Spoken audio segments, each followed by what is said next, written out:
Panthers fans, it's time to get out of your seats. Get on your feet. It's time to get loud in this place.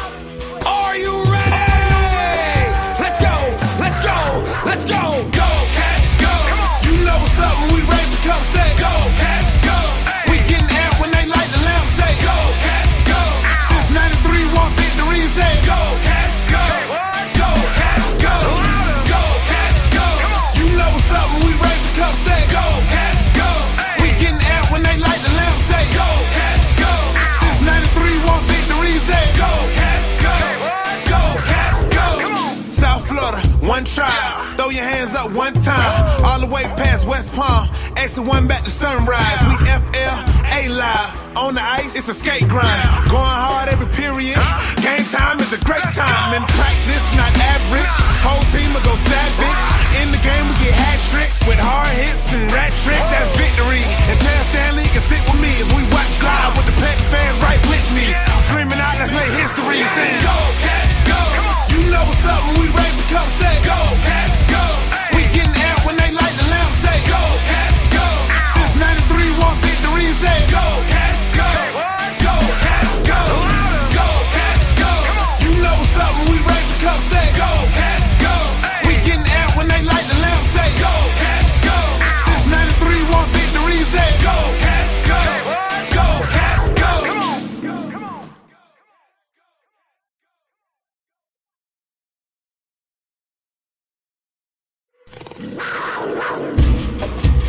Panthers fans, it's time to get out of your seats. Get on your feet. It's time to get loud in this place. Are you ready?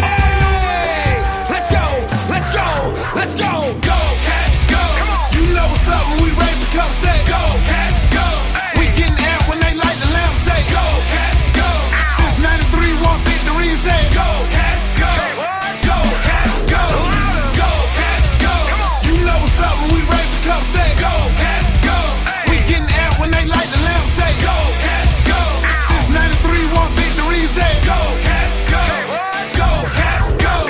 South Florida, one tribe. Throw your hands up one time. All the way past West Palm. Exit one back to Sunrise. We FLA live. On the ice, it's a skate grind. Going hard every period.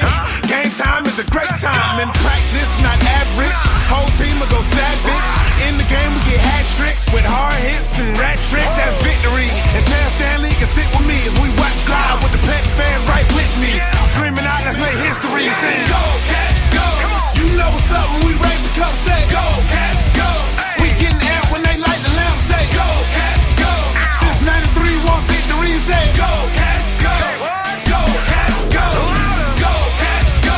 You know what's up when we raise the cup, say go, Cats, go. We getting amped when they light the lamp, say go, Cats, go. Since 93, one victory, say go, Cats, go. Go, Cats, go.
This is a Miami Sports Music Podcast Network production. This is the #1 Miami fan morning show. Clock Blockers, let's go. I know the whole city riding. A little early, it's a bit surprising. Business moves, now we enterprising. Switch it up, now we improvising. Go to get in the winter column. Whole squad been trained to go. Phins for life, we throw the foe. Singing this just to welcome bro. To a time, to a time. Time to grind, time to shine. To a time, to a time. To a time. What is up, ladies and gentlemen? Good morning. Let's go, baby. Yeah, boy. Talk about them heat, baby. Heat. Jimmy Butler, Jimmy Timothy McBuckets Butler. What is going on, ladies and gentlemen? Good morning to my family and my Fin-laws and my Heat fans and my Cats fans. Boy, we doing big things up here today.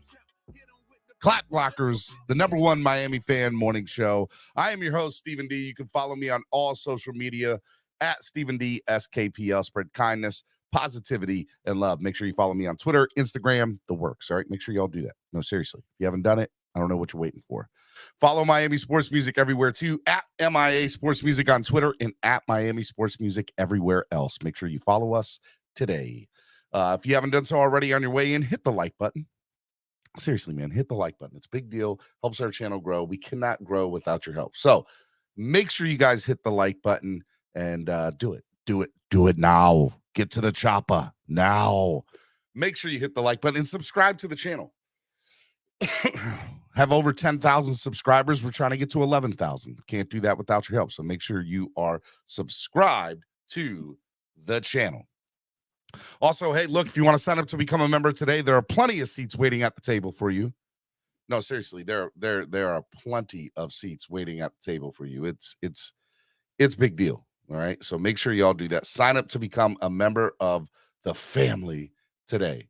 There's just way too many awesome, amazing things that are going on. And we want you to, be a part of it, be a part of the family. And yeah, it's pretty awesome. So make sure y'all do that. And yeah, I'm going to show you a couple things. I'm getting that ready. I'm getting that queued up and ready to go. That's what I'm doing. All right. Hey, look, help the channel grow by donating. Lots of different ways you can do that. You can use the YouTube live super chat, which is the $ below the bottom of the chat. You can hit that. You can also use Cash App or PayPal. If you want to use Cash App or PayPal, you guys can do $ MSM Podcast Network. That would be great. Okay, yes. If MSM Podcast Network, or you use the QR code right on your screen, or do MSM Podcast Network, or use the QR code that's right on your screen here on PayPal. If you guys are able to donate, it helps. It goes such a long way. And trust me, when times get a little crazy like this, and it is for me, donations help. They go a long way. They're able to, they're able to make some things help go by a little bit smoother. So donations are greatly appreciated. I want to give a big shout out to our sponsors of the show, ZSM Sports. ZSM Sports, the #1 place to get cards, jerseys, balls, and hard to find items. Make sure you follow ZSM Sports today. Lime, less is more events. Lime Tickets, man. Lime Tickets is the best place to get tickets to any game, to any event across the country. Lime is your access to it. It's awesome. It's absolutely amazing. If you want to go to an event anywhere in the country, call 202-930-3533. Ask to speak to Kenny. Tell them you got the number through Miami Sports Music and CLOCKBLOCKERS, and they will get you access to the best tickets that's less than the competition, allowing you to have more fun. No ticket or service fees, and it's great. And you get the tickets sent right to you virtually. It's good stuff. So make sure you guys call today. Lime Tickets, less is more events. They're great. They're awesome. It's good stuff. Okay, make sure y'all do that. And Tail Greeter, download the app today on your current Apple or Android device. Okay, make sure you do that. Download the app today, Tail Greeter. It's free, doesn't cost anything, and it gives you access to the best tickets around, including the tailgates that Miami Sports Music and Tail Greeter is throwing. That's right. In Washington, we are going to be hosting the FedEx Takeover. Look, we're just tying up some last-minute things, but that's pretty much in the books. I mean, we have everything. We have access to it all. Tailgate, the meet and greet the night before, transportation to and from the game, tickets to the game, upper level and lower level. Miami Sports Music and Tail Greeters got it all. The tailgate's all inclusive, all you can drink, all you can eat. And it's a 8-minute walk away from the stadium. Awesome. We got access to it all. Okay, so make sure you all go to that. Philadelphia is the same thing, man. Philadelphia, we got the meet and greet the night before set up 5 minutes away from the stadium. We're going to be partnering up. I can't announce anything yet, but it's 4 or 5 minutes away from the stadium. It's awesome. We have a whole setup in there. We're going to have a DJ the night before, hopefully a former player, but it's going to be a fan meet and greet the night before. It's going to be amazing. We're expecting 150, 200 people, I think. It's going to be awesome. And the next day, we're going to be doing a big tailgate. And then that tailgate is literally steps away from the stadium. That's going to be great. And that's going to be just good times. And we're going to have some Philly cheesesteaks in the building. And yeah, Philly's going to be a lot of fun. And we also have access to tickets lower level and upper level in Philadelphia too. So if you want to sit together and feel safe and be part of a Dolphin community, come with us, man. Miami Sports Music is the place to go. We're going to have access to it all. And then obviously the Baltimore beatdown, just like we did last year, man. We're going to be doing it all over again. We're pressing rewind on that. Meet and greet the night before at Jimmy's Famous Seafood. And then, we're going to have access to the most awesome tailgate around. We're going to be doing that. And I'm excited, man. I'm excited. And then we have tickets to the game as well.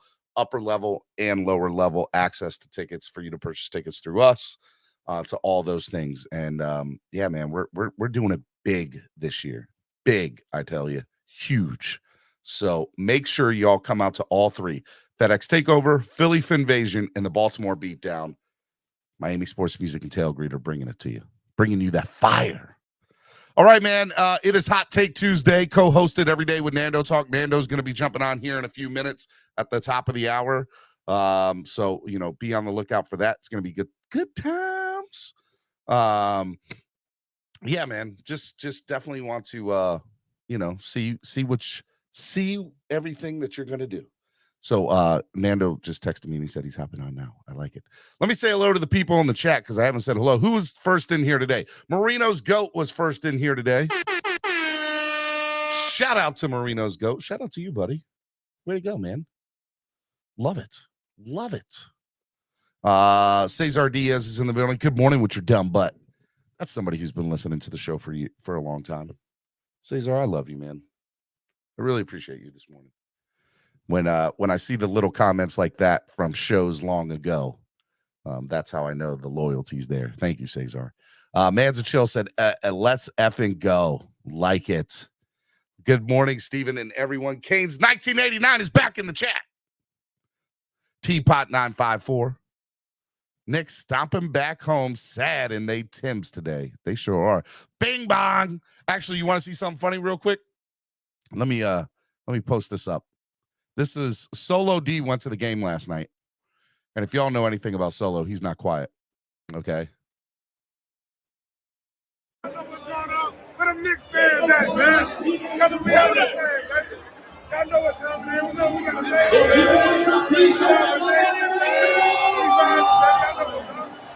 a This ain't even the funny part yet. Just wait till the next. It's great. Look at them boys. Look. Them boys clear when they see me coming, dog. Hold on. We finna get some Knicks fans. Hold on. Bing bong. Bing bong. Bing bong. Bing bong. Get that shit up out of here, man. He the five like I said. It's great. Look at them boys. Look. Them boys clear when they see me coming, dog. Hold on. Where's the it's great. I don't know where y'all at, but I know where we at. We up. Halftime lead. In the city with it. Them boys looking mad than the motherfucker. I don't know why. Bing bong. know what I'm talking about? Whatever all that is. You did. Vibe with it, baby. My dog, bro.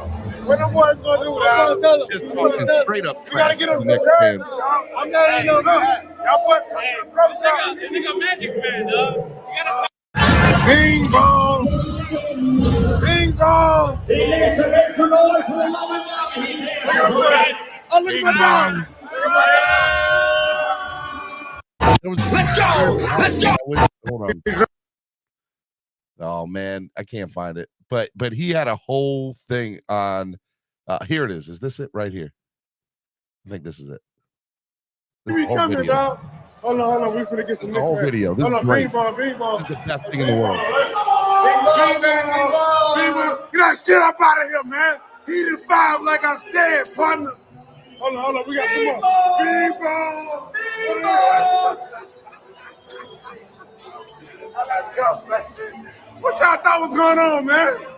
This Dade County business, man. 305 business. Hold on, bing bong. Bing bong, right?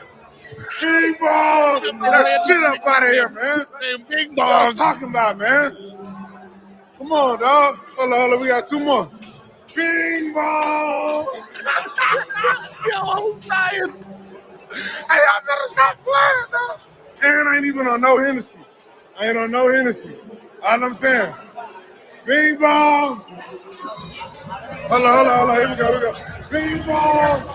That dude wanted to fight him. Let me drink. I love Look it. at them boy. Look. I love them it. boys clean I them. love it, man. Solo was giving it to them boys last night after the game in the Heat arena. Boy, I was straight up dying, just cracking up. That by the way, that's typical Solo. If you've ever left a game with Solo D, any game, could be Dolphins, doesn't matter, that he's talking trash. We're leaving. Like the first time I ever went to the Jets game with him, we won. We killed them. We killed the Jets. We're walking out the stadium by ourselves, just me and him. There wasn't no group. I mean, we were with that group upstairs, but he was taking his time. We're walking through the parking lot. This man is like, oh, let's go, JETS, suck. Man, y'all suck. I couldn't believe y'all lost to us, man. And we trash. Y'all even worse trash. Like, we were bad that year. And we killed them. We straight up murdered them. And I'm like, Solo, bro, just so you know, I don't know how to fight. So it's not going to be good, okay? So shush, man. We're walking through MetLife Stadium parking lot. It's dark out. This is not going to end well for us. Stop it. Nope. Solo still gonna talk. We're still just loud as could be. Man, I love that guy. I do love him. He is something else. Something else. He wanted all the smoke. One more time, because it is too funny. It is too funny. I'm just gonna share it one more time because I watched it like 4 times last night, just cracking up. Look, them boys clean when they see me coming, dog. Hold on. We finna get some Knicks fans. Hold on, bing bong. Bing bong, right? Bing bong. Get that shit up out of here, man. He the vibe like I said, partner. Hold on. We got some more. Bing bong. When these Knicks fans, they got their heads down, just walking straight. What y'all thought was going on, man? This Dade County business, man. 305 business. Hold on, bing bong, right? Bing bong. Right? That shit up out of here, man. What y'all talking about, man? Come on, dog. Hold on. We got 2 more. Music on Instagram. It's definitely worth the follow. Hey, y'all better stop playing, dog. And I ain't even on no Hennessy. You know what I'm saying? Ain't even drinking. Bing bong. Hold on. Here we go. Bing bong. Let me drink. Look at them boy. Look. Them boys clean when they see me coming, dog. I can't. That dude is too much. Too much.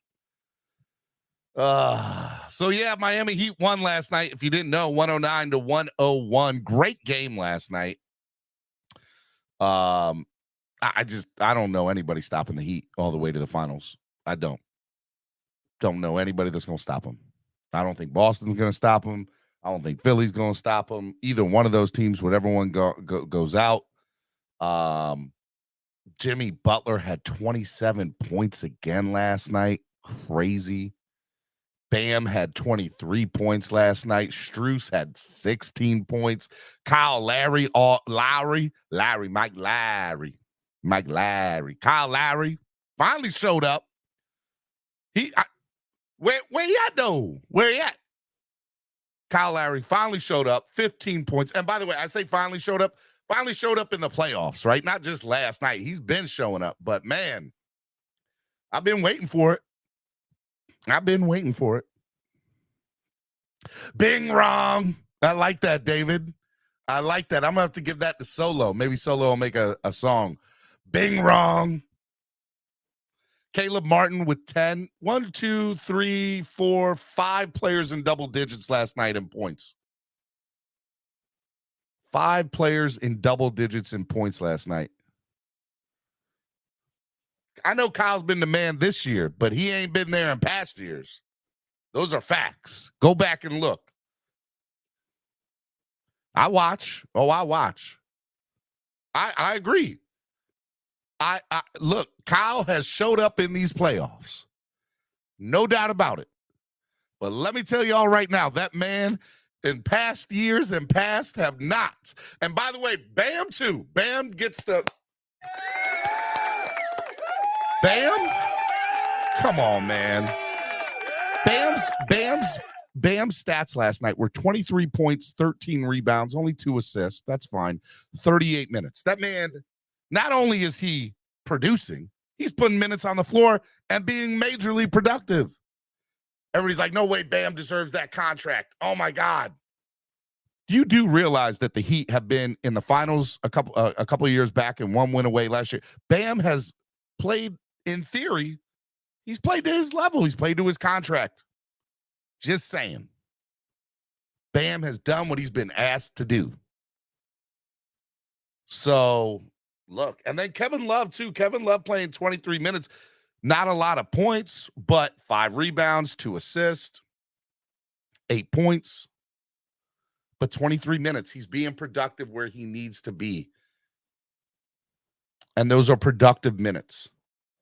I mean, he's getting there. And by the way, you don't expect much at this point of Kevin Love's career. You don't. You do not expect much, man. So the next game is Wednesday night. By the way, as far as the Knicks are concerned, look, Julius Randle, RJ Barrett, and Jalen Brunson. That's it. That's it. They don't have nobody else. And they have no, and look, I know this might sound hella disrespectful, and maybe it is, but there ain't nobody, not one single person, not a combination of people, nobody that can compete with Jimmy Butler on the Knicks roster. None. Not one. Julius Randle ain't doing it. Jalen Brunson ain't doing it. Brunson had 32 points last night. Great. Yep. Needed it. Needed all of it to stay even close to being competitive.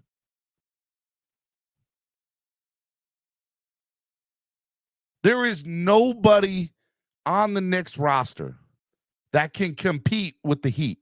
Nobody. Cannot do it.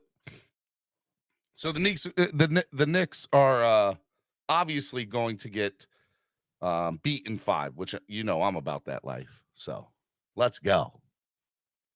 And yeah, you're right, man. I don't know where our boy's been. Where's he been though? Where's that Knicks fan at? Where's Alex at? Alex, where you been at, cuz? Yeah, man, dude, it's been great. It's been awesome. I had to rock the Heat gear today. I had to pull out the old LeBron jersey, the old championship hats. Oh, there he goes. There he goes. There you go. I don't see your New York Knicks photo, Alex. Huh? Alex, where's your New York Knicks photo on your thing? Why are you hiding from it? No, embrace it. You're a Knicks fan. Embrace it. Your team is getting beat down, but embrace it, man. And by the way, yes, I saw that too, El Cap. Alex did say in a tweet last night or something, he said something to the effect of, refs, 3 games, New York Knicks won. Are you kidding me, Alex? Are you really saying that the Heat are getting calls? Bro, we had to play against Scott Foster and you guys. Are you kidding me? So it's the refs 3, the refs 1. Is that what you're saying? Because y'all wouldn't have won that. Y'all would have gotten swept if it wasn't for Scott Foster. Call me a liar. Call me a liar. I dare you to call me a liar. If y'all didn't have Scott Foster on your payroll for that game, there ain't no way in hell you would have got swept. You would have got swept. In the chat, if you agree with me, say amen. Let me hear the church say amen. Amen if you agree with me. They would have got swept. They would have gotten swept. Wouldn't even have been funny. And y'all sitting here outside of Madison Square Garden after that win? Come on, man. Come on. Like y'all won a championship? Come on. Don't do it to yourself, Alex. Steven, y'all weren't saying much when we went on that 15-5 run in game 2. Hold up. All right, Alex, this is the problem with Knicks fans, okay? Take the L, my guy. You are sitting here talking about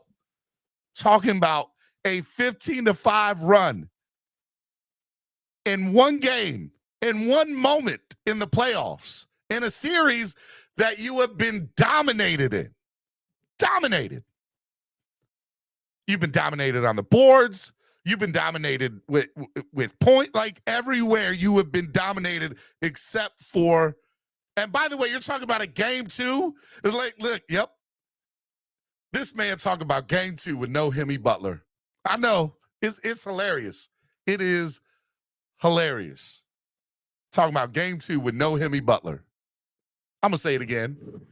You talking about no game? You talking about game? You talking about a 15-5 run with no Hemi Butler? Y'all, hey, Alex, you saw Hemi Butler on the bench, right, after the game? You knew what time it was when you saw that man's face. You knew it. I would have rather getting crushed by Milwaukee than getting beat by this trash-ass Heat team. Are you kidding me, Alex? That's something that a hater, that's something that, hey, Alex, I love you, but I'm going to get on you, man. That's something that a loser and a hater says. Take your ass whooping like a man, Alex. Take it like a man. Come on. Rather get crushed by Milwaukee than get beat by this trash-ass team. This trash-ass team that's dominated an 8 seed that dominated the best team in the NBA. Are you kidding me? But we a trash-ass team, though, y'all. Hey, we a trash-ass team. Don't even worry about it. Let that Knicks fan think we a trash-ass team while we're beating them in game 5 at Madison Square Garden. Come on. Let them think that. That's all right. Yeah, without Giannis. Giannis played in the series, Alex. What are you talking about? Alex, this is the exact hateration and holleration Mary J. Blige didn't want in her dance. I love it. I love it. Oh, Andrevius. Man. Whew. Man. I love it. Knicks fans, yeah, that game you guys won where you scared, went up in points in the first half. Please. Alex, we would have beaten you in game 2 if it wasn't for Scott Foster and the 7 undrafted players playing. Yep. Facts. Even Todd knows, Alex. Come on, man. Cool story, Alex. We lost Harrow and Oladipo. Facts. Facts. Bing bong. Where are y'all Knicks fans at this morning? Nowhere. Nowhere to be found. Alex, Alex, all we want, we love you. You're a fellow Dolphins fan. We love you. All we want from you, Alex, is for you to stand up and say, I, Alex Renee Diaz, a Knicks fan, suck when we're playing the Heat. That's all. That's all you need to say. That's all you need to say. That's all you need to say. Steven, one thing you need to agree with me on in the NBA is better when the Knicks and the Heat are good. But the Knicks are not good. Buddy, all right, so let's get something straight. Number one, the East is weak. Just throwing that out there. The East is straight weak for the most part. Just throwing that out there. And by the way, the Heat are in the East. I have no problem saying that. The Knicks beat a LeBron-less Cleveland Cavaliers team. Let's be real. And you guys struggled in a couple of games against them. But you guys beat them. I'll give you guys the win. But you beat a LeBron James-less Cavaliers team. Any Cavaliers team without LeBron James should not be beating anybody. And I don't care how many years LeBron been away from the team. Nope, don't care. They ain't got LeBron, and you struggling with them? Okay, so number one, you barely beat the Cavs. And again, I reiterate, my good sir, if it wasn't for Scott Foster, and if it wasn't for Jimmy Butler not playing in game 2, it would have been a sweep. A sweep. I'm just telling you. Steven, it was a successful season for me. All right? If that's what you want to go with, that's what you want to go with. All right. I got that out of my system. Thank you. Just imagine how soft the Cavs are to lose to the Knicks. We're playing against the JV team. Man, PJ Mack be out here, boy. Getting him. All right. Let me bring in my co-host for the day. My brother from another mother. The man, the myth, the legend. I would say he's more handsome than me, but I don't want to throw that out there and pump up his head too much. May be true. Might have to put on his aluminum foil when I say things like that. I don't need to get it straight to his head. Might not work out too well. Ladies and gentlemen, Mr. Nando Talk. What up, baby? Ooh, what is up, Steven? It's Hot Take What's Tuesday, up, everyone? man. How's it going? How's it going? Boy, just out here, messing with these Knicks fans this morning, a.k.a. Alex. Sitting here messing with them. With Love the it. South Florida sports resurgence right now, man, with the Heat, with the Panthers absolutely killing it, man. I don't even mind that my camera is still acting up and it will be fixed in a second. But until then, Steven, I'm just happy to be a sports fan in South Florida right now, man. We are living It's it up. awesome. Taking It's wins awesome, left and right. The Panthers play on Wednesday, and it's going to be a fun time, You man. do realize that this Wednesday night, 2 8 seeds in the playoffs, essentially, from South Florida that play miles apart from each other are going to advance to their respective Eastern Conference finals, in the Stanley Cup and in the NBA playoffs. And it couldn't be any sweeter, man. It couldn't be any sweeter. The Hurricanes went to the Final Four. They did it. They did their thing. But the pros said, don't worry, we got this. We'll finish this up for you. We got this. South Florida sports is killing it right now. Dolphins just sitting back like, all right, we see what y'all doing. We about it. Dolphins just sitting there like, we got to show up. We can't be just letting these other teams have all the fun out here. Love it. Jose says, I'm just happy I don't have to see those dumb Knick fans celebrating in the streets after one win as if they won the championship. It's embarrassing. It is, man. I agree. It's very embarrassing. It's very embarrassing. I will say, man, the only reason I can't make fun of the Knicks fans is because when the Dolphins win a playoff game this year, that's going to be me. We're going to be doing the same thing. Yeah. Facts. We're going to be like, we won the Super Bowl. I'm going to look like Pat Bev when the Timberwolves advanced last year. We're in. We did it, baby. We made it past the round. I'm going to freak out. I'm going to go crazy. It's my young Dolphins career going to be one of the most awesome memories, Steven. But as a Heat and a Panthers fan, it's a fun time, bro. I just want the Dolphins joining on the fun. I want football back. That's what this is making me. Wishful. Alex, if the Heat blow a 3-1 lead and lose this series, I will let you run the show for a week. I will let you run the show for a week. It'll be Clack Blockers with Alex Diaz, live from T-Mobile. Nick Blockers. Whoa, watch out now. See, don't say that too fast. It doesn't end well. Okay, Knicks Blockers. We'll call it Knicks Blockers. Okay, Safer. Knicks Blockers. Alex over there wishing on a star. Andrevius said. Oh man, I love it right now, though, man. I love it. Hey, real quick, just as a side note, y'all know I'm a LeBron fan. Boy, I was hyped last night. They got a 3-1 against the defending champs. Let's go, LeBron, baby. Y'all know I love me some LeBron. I ain't mad. I'm wearing a LeBron jersey right now, even with my Heat. Man, LeBron is so weird. Watch it. So I watched. By the way, I so bad want the Lakers and the Heat to play against each other. There's nothing I want more on the planet. Yeah, so bad because I can't lose. LeBron gets to go to another finals, and if he wins, great. I'm gonna be talking crap. If Miami Heat beats the Lakers, great. I still get to talk crap because I love the Heat. It's a win-win for me. I don't lose in that scenario. Now, there might be other people that lose, but I don't. So, but yeah, man, I would love for the Lakers and the Heat to make it to the NBA final.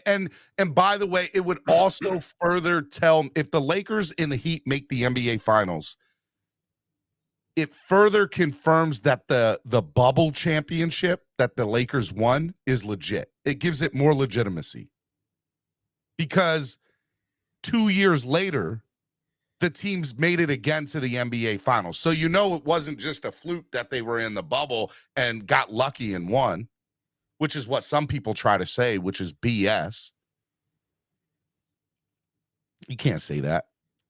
You can't. So, I mean, look. If the Heat were in the finals, I would have said it. Say what? So, if the Heat weren't in the finals, I would have said it just to make fun of you little You're right. Fans. A lot of people would, right? Man, I in my opinion, so here's my view of the bubble championship, right? They had to be in the bubble for 3 months. No family, no kids, isolated. You're pretty restricted. You have to use whatever gym equipment is there. It's not like you're using the facilities of that you would get in your in LA or in Miami. It's not like you get the decompression time of being with your family and your kids. One could argue that the bubble championship is harder than other championships. I don't know if I like that phrase. I'm just saying that it had its own obstacles the same way as any regular season does. And 100%. I think that's fair. Because if the Heat had won, were Heat fans gonna say? Are Heat fans gonna say no? That's not a real. No, they would have claimed it as theirs and would have been kept it moving. I think with the bubble is all the teams got the same basic opportunity to play. Man, it's fine. You know what I'm saying? Like if you're still complaining about the bubble, there's some people who think it's not real. But I think I don't understand why people discredit the bubble championship. It's crazy to me. But what I will say is you're wrong to make the bubble more than the regular championships, and the haters are wrong for making it less. Ballers ball. So Andrevius, to be fair, I said, look, one could make the argument, but I wouldn't. I would just say that it has its different obstacles. Bubble championship was illegitimate. We lost our number 2 and 3 player. If not for that, we were smoking the crybaby fakers. Oh my God, really? Don't be like that, Miss Phins. Don't do that. Don't do that. Because there's plenty of championships that LeBron would have won had Kyrie Irving not been hurt. There's plenty of championships that the Warriors would have won had Draymond Green not been suspended. No, yeah, that's not the argument to be used in the illegitimacy factor. Argument. The argument to be used that the bubble championship wasn't legitimate is the fact that it's oh, the play-in tournament and it's the bubble was all, like, isolated, blah blah blah. Like, but I don't think it has to do mainly with the health of the players because everyone played in the same conditions. You know what I'm saying? Andrevius Like, said Lakers beat us fair and square. I agree. yeah, there's injuries in every year, man. Every series, every game could be changed if one player was healthy, if one player was out earlier. You know, like at the end of the day, we lost. But please, I get injuries happen. AD won that game, not LaCry, baby. First of all, Miss Phins, you're not going to be sitting up here disrespecting LeBron James. That's what you're not going to do, okay? Okay?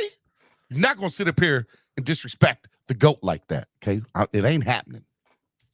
It ain't happening. I don't know about the GOAT, you know. Matter of fact, so I try to tell y'all that me and Cameron always send videos to each other, right? About who's better, LeBron or Jordan. So I'm going to show you a couple of the videos that I send to Cameron because I think I need y'all to hear it because it's good. Okay, so let me go to my thing here. Okay. All right, so here we'll go with this one first. It was 6 years long. Everyone ate on Michael's watch. Larry Bird, the best player when he walked into the league. You know how many times Michael beat Larry in the playoffs? 0. In Jordan's entire career, there were 3 super teams in the East: the Celtics, the Pistons, and the Magic. His career playoff series record against those 3 teams, 2-6. We pretend Jordan's career was... I'm just saying, facts. Facts. Little Nick Wright in the morning. Little facts. All right, hold on. Here we go. Here's another one. Do you know LeBron has had 4 Hall of Fame careers in one? His first stint with the Cavaliers, 28 points a game, 7 rebounds a game, 7 assists, 6 All-Star appearances. They went to the finals, and he won 2 MVPs. He leaves, and that's a Hall of Fame career. Yeah. He leaves and goes to the Heat, 4 years, 28, 8-8, 4 finals appearances, 2 regular season MVPs, 2 championships, 2 finals MVPs. He won Sports Illustrated Player of the Year and Associated Press Player of the Year. That's another Hall of Fame career. He goes back to Cleveland, 4 more finals appearances, finals MVP, the greatest comeback in finals history, more All-Star games, 28, 8-8. That's another Hall of Fame career. He goes to the Lakers, finals appearance, finals MVP, leads the league in assists, just breaks Kareem all-time scoring record. This shit might be another Hall of Fame career. You know LeBron. Do you understand what this man just said? He said that LeBron James had 4, count them, 4 finals, 4 Hall of Fame careers in his entire 20-year career. I got another one for you. One more. I'll play you another one. LeBron James, 10 finals appearances. David Blatt, Tyronn Lue, Eric Spoelstra. I don't even know the name of the coach of the Lakers right now. And that nigga got a ring because of LeBron James. Frank Vogel. 5 coaches have made it to the finals due to LeBron James. Phil Jackson, did he ever win rings without Michael Jordan? Of course he did. Has any of LeBron James' coaches sniffed a ring since this nigga been on the team? Absolutely not. Hold on. I object, Your Honor. Eric Spoelstra made it to the finals. Who did he lose to? LeBron James, nigga. What are you talking about? He sniffed the ring. No. I ain't gonna lie. This cancel court, by the way, y'all got to go check it out. I love it. It is one of my favorite things on social media. It's great. They do such a good job. But yes, look, I get it. I understand it just amazes me that. And by the way, just so y'all know, I didn't show you any of the stuff that Cameron has sent me. Okay, so Cameron has sent me similar videos, obviously, but for me, I don't here. Like this is a great video, right? Let me show you this. This is a good one. This is what I'm talking about with LeBron haters. Before he's even played his first NBA game, you're asking this guy to transcend sports. He's got to be a franchise rejuvenator. He's got to re-energize his teammates and its fan base. And he's got to suck in people that weren't necessarily basketball fans before. How does it feel to know that if you're not eventually a Hall of Fame caliber player, It's not good enough to be good or an all-star. If you're not eventually a first-ranked Hall of Famer, a lot of people will say you were a bust or overhyped. How does that make me feel? Yeah. I'll take every moment at a time because you're not promised tomorrow. There's no pressure. I don't think there's no pressure for me because I'm doing something that I love to do. That's play the game of basketball. Yeah, boy, look at that.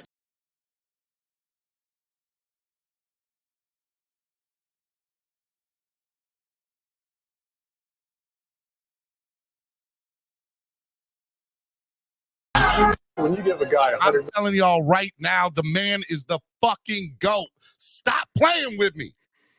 Stop playing with me. He's good enough to get Steven Kirsten out here, baby. Or I'm telling you, he's the GOAT. There's no arguing with me. The man has transcended sports. The man has had 4 Hall of Fame careers in one career. The man's been to countless NBA finals, taken countless teams. Don't come up here and tell me AD won a championship or that somebody else won a championship. Please stop with the hate. Respect the GOAT. Respect him. Stop it. Goats in their own rights, man. Like the thing with comparing eras to me has always been like, I don't know, man. You say like, oh, LeBron couldn't have played in the 90s. Who knows? You could have put him in that era since a kid. He could have grown to be tougher, a little bit less of a player. Like this era definitely conditions you to be softer, to take the foul, to play the foul. Guys like Embiid, Harden do that stuff all the time. But you could also say if you put Jordan in this area, maybe he developed to be a greater shooter, taking cues from everyone around him, saying, I got to pull up from 3. I got to be that dude. Like it's crazy. I think both of them are so good that if you put them in either era, they still would have succeeded. They still would have balled, but they're both GOATs, man. Like it's too hard to compare just because the basketball is different, man. LeBron's a king. So is Jordan, man. LeBron, I got to play one more for you because they're just so good. Ever be over because people don't care that much about facts, but the fact that it ever existed is an absurdity. LeBron's 3rd playoff game ever. He's 21 years old. And I think it's because so often he's getting to the basket instead of shooting jump shots. People are like, oh, that doesn't count as a buzzer beater. Sure it does. That's down 1 to win a playoff game, 5th playoff game ever. Pardon me. That was game 5.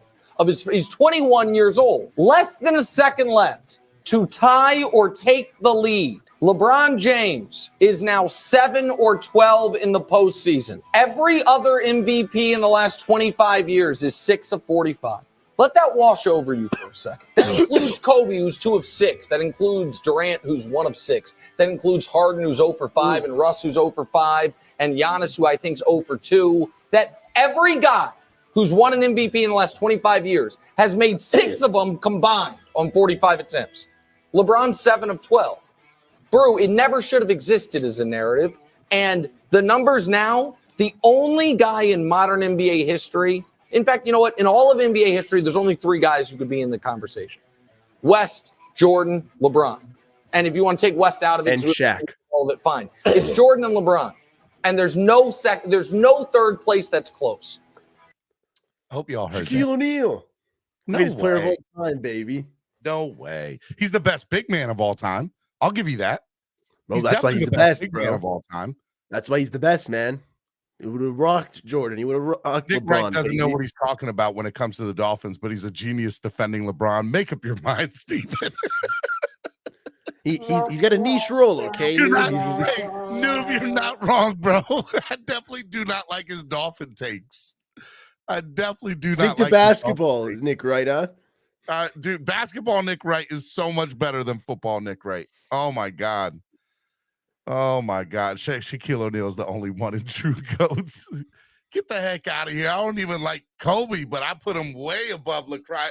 Bro, That's so transcends era, baby. Phins. That's just disrespectful. That's just hating to hate. There's nothing else that you can say. And by the way, I want the narrative to be known that Steven didn't just have a whole LeBron spiel this morning on his show. I want it to be that I had a whole LeBron spiel on my show, and I don't care who says something. LeBron James, baby. Sorry. as I'm wearing Heat gear, but I don't care. I want to see Heat Lakers. Give me the Heat Lakers in the finals, and I'm gonna live stream every bit of it. And you ain't never gonna hear me boo because I'm be like, yeah, go Heat, go LeBron, go Heat, go LeBron. I love it. I'm about it, dude. I'm telling you right now, I have not had more fun watching NBA playoff basketball than I have this. It is just like the competition has been so freaking amazing. It's been so good. I've enjoyed watching all of the playoffs and the Lakers, with LeBron and AD and all the rest of the like they got this guy Raul Hamanchi. I can't say his name for the life of me because Rui Hachimura, bro. Dude, Hachimura. Oh my God, this guy is built like a young Giannis and a young LeBron. Like his body type is dude is jacked, right? Young. Oh, I just love his name. Love his dude. Let that man play. He's Japanese. Give that man some more. Stop lying, Steven. You a Bron lover. You just rapping the Heat because your boss says so. First of all, I am my boss. Let's just get that straight. And number two, I grew up in North Carolina. I always liked college basketball more than I ever liked pro basketball. It wasn't until LeBron James entered the equation that I started watching a lot of pro basketball. Now, to be fair, before LeBron, I was an Allen Iverson fan. I love me some Allen Iverson. And basketball, I always enjoyed the player more than the team. I never grew up in South Florida. I never grew up in Miami, but I was always like a Dolphins fan till the day. Like the Dolphins got me hooked in sports. But as far as sports in general, like I grew up watching UNC versus Duke. Like that was the rivalry that I watched growing up. So for me, like I had respect for Jordan. He was a Tar Heel. I was a Tar Heel fan, right? I hated anybody who played for Duke. I couldn't give Duke. I hated Duke with a passion. It will always be Duck Fuke. I hate Duke with a passion, even to this day. I don't care. I hate Duke. I hate JJ Redick. JJ Redick's got one of the best podcasts, probably one of the nicest individuals on the planet. But the man played for Duke. Can't root for him. Can't do it. He's the only Duke player who transcends, bro. Come on. Everyone else, trash, bro. Dude, I hate Duke with a passion. So that's where my basketball comes from. So when I was growing up, right? Like I'm only 34 years old. LeBron started his NBA career when I was 14. I need y'all to think about that for a second. LeBron started his NBA career when I was 14 years old. And I remember watching the 2 years prior of him being I had never seen high school basketball on ESPN. Are you kidding me? And this kid, so for 2 years, 12 and 13, I'm watching this, like this kid is like, oh my God, man, this guy's so, they pumped him up. I can admit the media got me with LeBron. They put ESPN and the marketing team and LeBron, they pumped that man up when I was 12 and 13 years old, and I was hooked. Couldn't believe how good this kid was. Loved every second of watching him. I had to watch high school basketball on ESPN when LeBron played, and it wasn't even a discussion. So when he got drafted to the Cavaliers, I went to the Cavs. I went to LeBron. When LeBron went to Miami, oh my God, I lost my mind. My favorite football team city gets my favorite NBA player. Let's go Heat. And then I started to really develop a relationship for the Heat. I love what Pat Riley's done with them. I love Dwayne Wade. Spo is the greatest coach Good morning, right? in the entire league. And so for me, it was, oh my God, the Heat, LeBron, I will always have this I had 4 years where I got to root for my favorite city in the world and my favorite basketball player, and they played together. You know how awesome that was for 4 years? It was awesome, Nando. It was amazing. So tell me, bro. LeBron, a kid growing up with that, man. I know, right? Right? A little middle schooler, man. I remember Ray Allen with the little three, man. I remember being so young, freaking out, screaming, Tim Allen! Tim Allen! My buddy's clowning me for a straight week. And I said, I don't care. We're gonna win. We're gonna win the championship, bro. Tim, Ray, whoever it is, little Nando freaking out. And all thanks to LeBron, bro. So here's the thing. Like I said, I grew up in Northeast North Carolina, right below Suffolk, Virginia. That's why I was an Allen Iverson fan. Allen Iverson was from the Seven Cities. He was from Newport News, right? Like I like Michael Vick because he was from Newport News. I saw Allen Iverson when I was like 10 years old, maybe even 9. Might even been low. I might even been younger than that. Play in a high school football game. I saw AI before AI was AI. Let's just get that straight. Okay, so my appreciation for basketball is just I fell in love with the player. Now, here's the funny part. Jordan fans, okay, y'all do understand that the NBA was on tape delay before Jordan became a thing. Nobody watched NBA basketball before Jordan. So the same reason that I'm a LeBron fan is the same reason most people are Jordan fans. Call me a liar. Tell me I'm wrong. That's not that. Those are facts. All of a sudden, everybody's from Chicago. Please. No, you're not. Don't act like you are. So I just, yes, I can admit I fell in love with the player. I fell in love with watching his game. And when that man got hate, I mean, in one of the videos, they said that the man has never done anything remotely bad off the court. He's raised millions of dollars. That's kind of wild. Remotely bad. Michael Jordan, the GOAT, there is a theory. I believe that it's true. That he was going to be suspended by the NBA, and because they didn't want that black eye, he retired for a year and a half to go play baseball. You think Michael Jordan, in his will and his drive to success, would have retired in his prime? You can make the argument that's absurd to just think about. Because the man came back and won another 3 MVPs and another 3 NBA final championships. For gambling. Come on, guys. For gambling. Don't say suspended for what, Trucker Sean. You know what that man does. That man has lost more money gambling than we could ever think about dreaming of gaining in our lives. So, I say this. I didn't even mean to get to all this. You're riled up, man. I am riled up because I always feel like people hate that man for no reason. And it's I don't understand it. I do not understand the hate that LeBron James gets. He's never done anything off the court. He's been married to the same woman for how many years? He has a great family. His kids are awesome. The man has raised, he's taken millions of kids and put them in great schools. He's taken hundreds of kids and sent them off to college. He's won NBA championships. He's won NBA MVPs. He's won Defensive Player of the Year. The man is legit, maybe the greatest man ever created. Let's just be honest about ourselves. Okay, Steven. Okay? He might be, he's better than Gandhi. Okay? Yeah, I said it. I don't care. Yeah, put that foil on. Gandhi is my homie. Nando Talk approved. So I can't rate him over. I can't rate LeBron over Gandhi. You know what I'm saying? He's a pretty good basketball player. I'm sure Gandhi had some handles though, man. All right, I'm going to open up the lines. People want to get to me. That's all right. People say I'm scared. Screw the Dolphins. I'm we're opening up the lines. I'm about that life. Bring it on. Bring it on. I'm about that life this morning. My boy Solo D's got me riled up.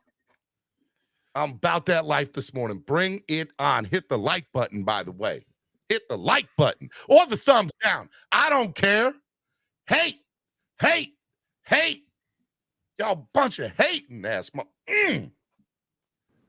can I do for you, Rashad? I've been listening to you for the last 20 minutes. Go Lakers, man. Wow. What's up, man?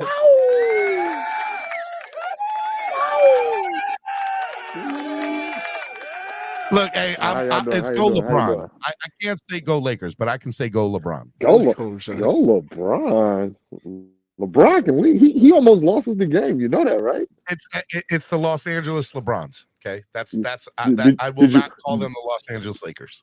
did you watch the game last night? I'm watching. I don't care. Lonnie Walker, great. Thank you, Lonnie Walker. I No, Walker, no. UM hero. Thank you for your 15 points in the fourth quarter, cuz. Appreciate it. I honestly want to know, did you watch the game last night? Did you see where I LeBron watched was both about to games lose last the night, game? and I was utterly happy for 4.5 hours because I got to watch the Heat just straight up dominate the Knicks, who I absolutely laugh that they celebrated like they had won a championship after game 2 outside of Madison Square Garden, beating a Jimmy Butler-less Heat team. Are y'all kidding me? And having Scott Foster on their roster. And then I got to watch LeBron James and AD and that squad do what they did. I'm telling y'all right now, boy, I was in basketball heaven last night. I loved every second of It last was a night. good game. It was definitely a good game. I was on mine when LeBron came out and started shooting middies on Steph Curry instead of taking. And he had 2. Hey, your thing's messing up. Your thing, I don't know Break it what up. you All got. right, You I'm must leaving. Go Lakers. You must have that too, a service. It keeps dropping. Be easy, Mr. Rashad. That Gabe Davis service. What now? Now you up here talking all this mess, Miss Phins. Let's just get one thing straight. I'm the #1 Miami fan morning show. Okay. Okay, come for the throat. Let me just get that straight, Miss Phins. You gonna come up here and talk this mess to me about LeBron? Steven. No, you're not about to do that, Miss Phins. First of all, good morning, guys. Good morning. I am deaf out of my left ear, so I'm gonna tell you like I tell everybody. I'm all ear, baby girl. I'm all Hands ear. are up. I've got Let's the go. tinfoil hat I'm on. ready to hear what you're hating, but Oh my goodness, Steven, you can't handle the truth, and this is why that's why I can't tell you the truth, because you can't handle it. If you could handle the truth, I'd tell you, but I don't think you can handle the truth. I'm waiting. I'm waiting to hear the truth. Just tell because them everything I have said this morning are facts. Everything that the I've reason heard in why the chat LeBron this morning James is hate initially mad got shit. the reason why LeBron James initially got the hate wasn't because of his athletic abilities or anything like that. It was because of the way he left Cleveland. That's it. I get that. I understand. That's the first it. one. The second one is time out. Let me just pause you because we're going to break this down. I get that and I understand that, but you still understand that that decision raised $1 million for kids. I mean, no, raised $1 I'm million not. I wasn't for upset kids. with it. It's fine. So I let's wasn't just get upset something with it. straight. It was a bad decision the way he left it. I get it, but it had intentions of doing good. No, so but this is the thing. His worst I moment, understand why he did it. His worst moment in his. Just listen Not to this. true. Listen. Not true. Just Not listen. true. And I'm gonna prove the you right worst now. moment of his life. Nope. He made $1 million for kids. Nope. That wasn't even the worst moment. First of all, people need to understand the facts. He completed his entire rookie contract, ladies and gentlemen. All 7 years he stayed with the same team. He didn't request for a trade. He didn't do nothing. He took his team to the finals and wasn't able to get him over the top. So when I say that to people who hate him, it's, that was one of the main reasons. Yes, that's definitely one of the main. It's the way he did it. I was perfectly fine because that man gave his entire contract to that city and they didn't give him what he needed. So there you go. He left. First of all, he had to come to Miami to learn how to be a champ. So hold on. We're going to break everything you say down. That is false. That is not false. Hold on. Listen, let me rebuttal. I let you say that. You were going on to your next point, and I was breaking down all your points. He left Cleveland the first time and the second time, mind you. I'm not talking about the second time. Okay, you're talking about the first. We'll just go with the first. He left the first time because his owner, Dan Gilbert, who, by the way, the luckiest owner in all of sports. Not because the luckiest. He's not the luckiest.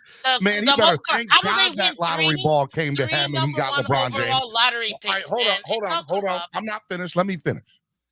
He could. Do you understand that this man, when he asked for help was given Zeldrunas Zelgauskas and Anderson Varejao, he couldn't get a star player on his team if his life depended on it. Literally, He couldn't get you're no proving what help, I just man. said. I just said that. I just said that, Steven. He left Why because are the you adding owner to was it? trash. I just said that. Okay, Did you I'm not just- hear anything of what I just said? I'm just dude? making sure.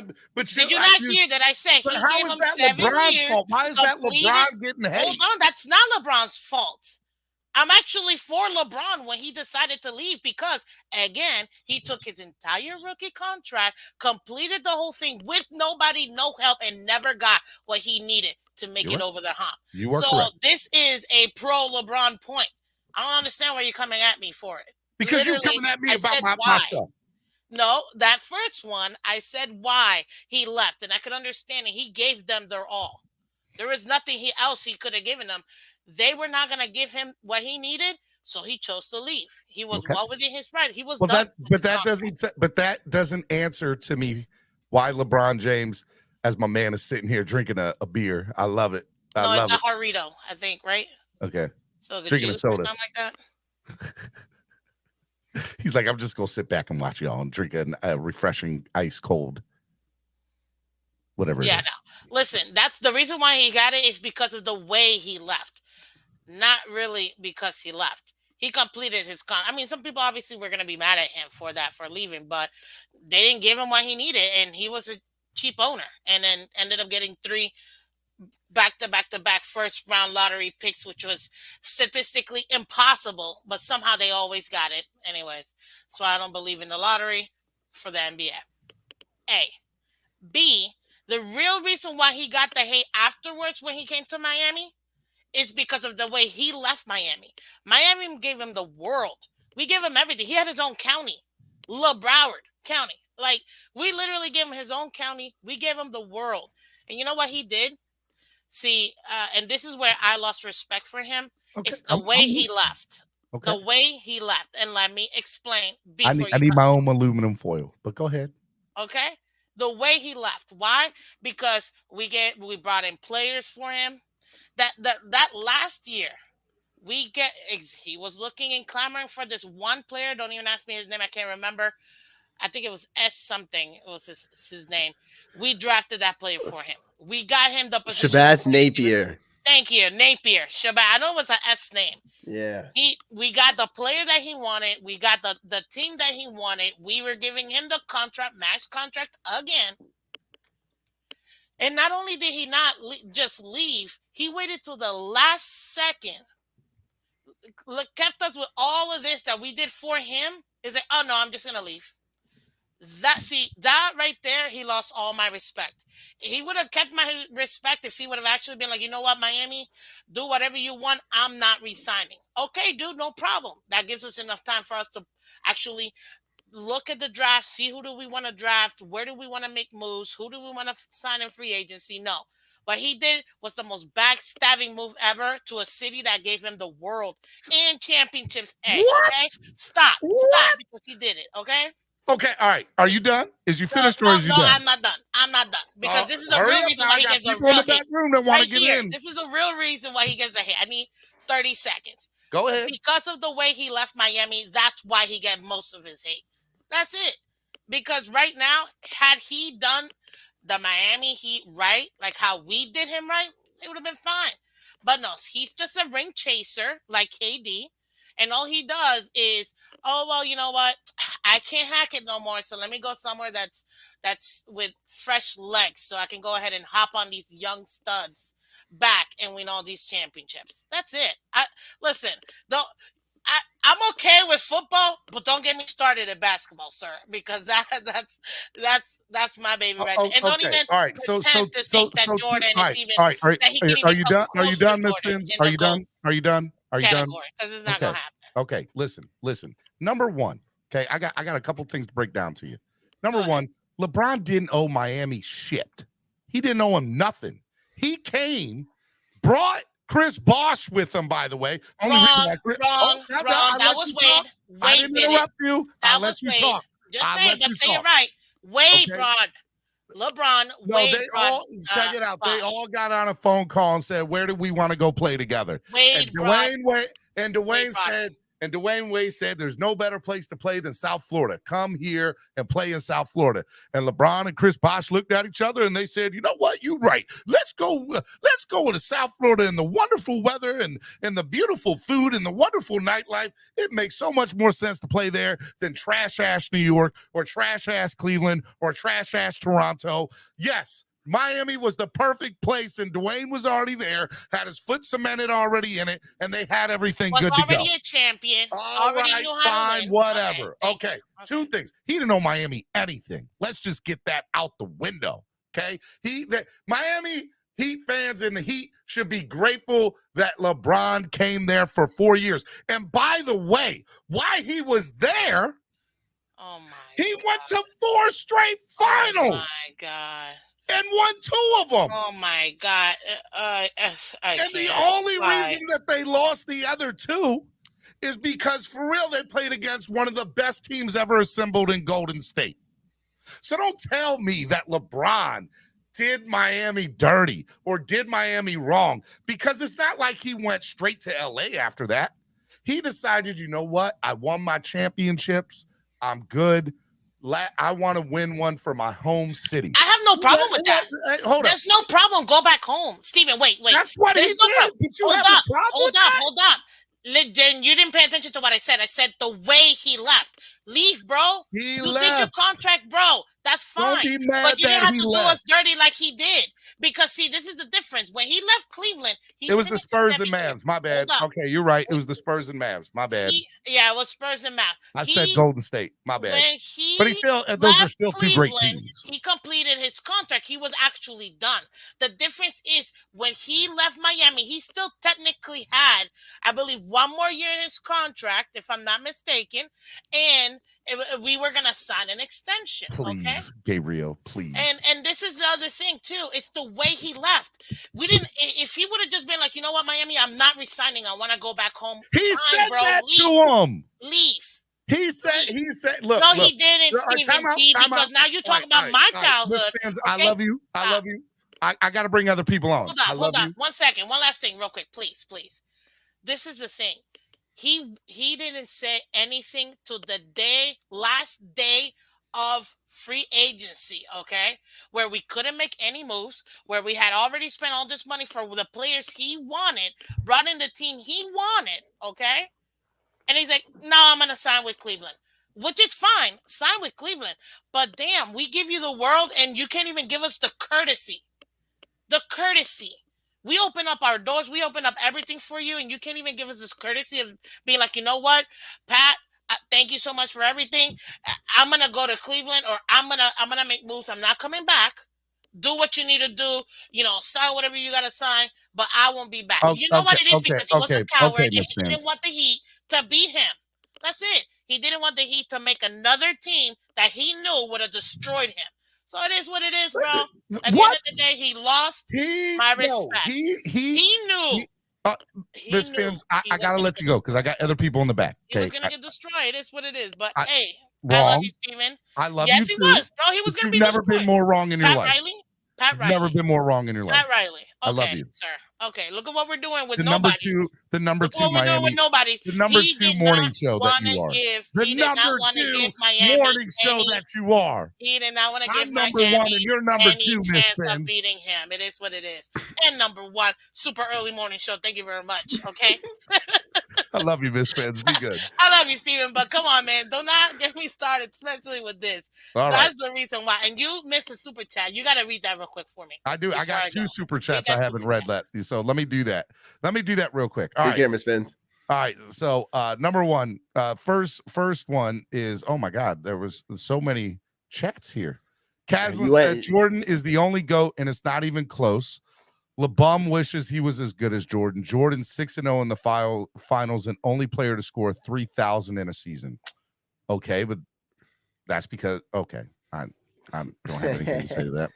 Not because there isn't anything to say, but that's not where my thing is. LeBron wouldn't give Riley the time or day to talk. This is your absolute worst take ever, Steven. He earned the hate from Miami fans. Miss Phins, you're correct, my friend. The man man gave you 2 NBA championships and brought you to 4 straight finals. And y'all ungrateful asses are sitting here mad at LeBron because he went back to his home city to try to win a championship in Cleveland, which he did. Bro, the only thing I can say is, please, I don't care how many happy years my girlfriend would give me if she left me to go back to her old Cleveland man. I gotta bring other people up here. All right. Next person, Andrevius. Please, Steven, you suck at this argument, and Miss Phins sucked on the other side. You both were arguing very retarded ass points. I find it funny because I feel like this is like the fan base of argue with facts, not feelings. Her whole argument was feelings based. Your whole argument was feelings based. No, mine was not. Mine was based on facts. Yours is. You wanted to bring in his charitable works into the conversation and shit. Nobody gives a fuck about that. Nobody gives a fuck. Nobody gives a fuck that he did some announcement to leave Cleveland, Jolie. I don't give a fuck that he did an announcement to leave Cleveland, and I don't give a fuck that he raises money. I mean, I give a fuck that he raises money, but I don't give a fuck when it comes to his basketball play. I don't think that has anything to do with the discussion of how great a basketball player he is. Like, Steven, shut up when you say that stuff.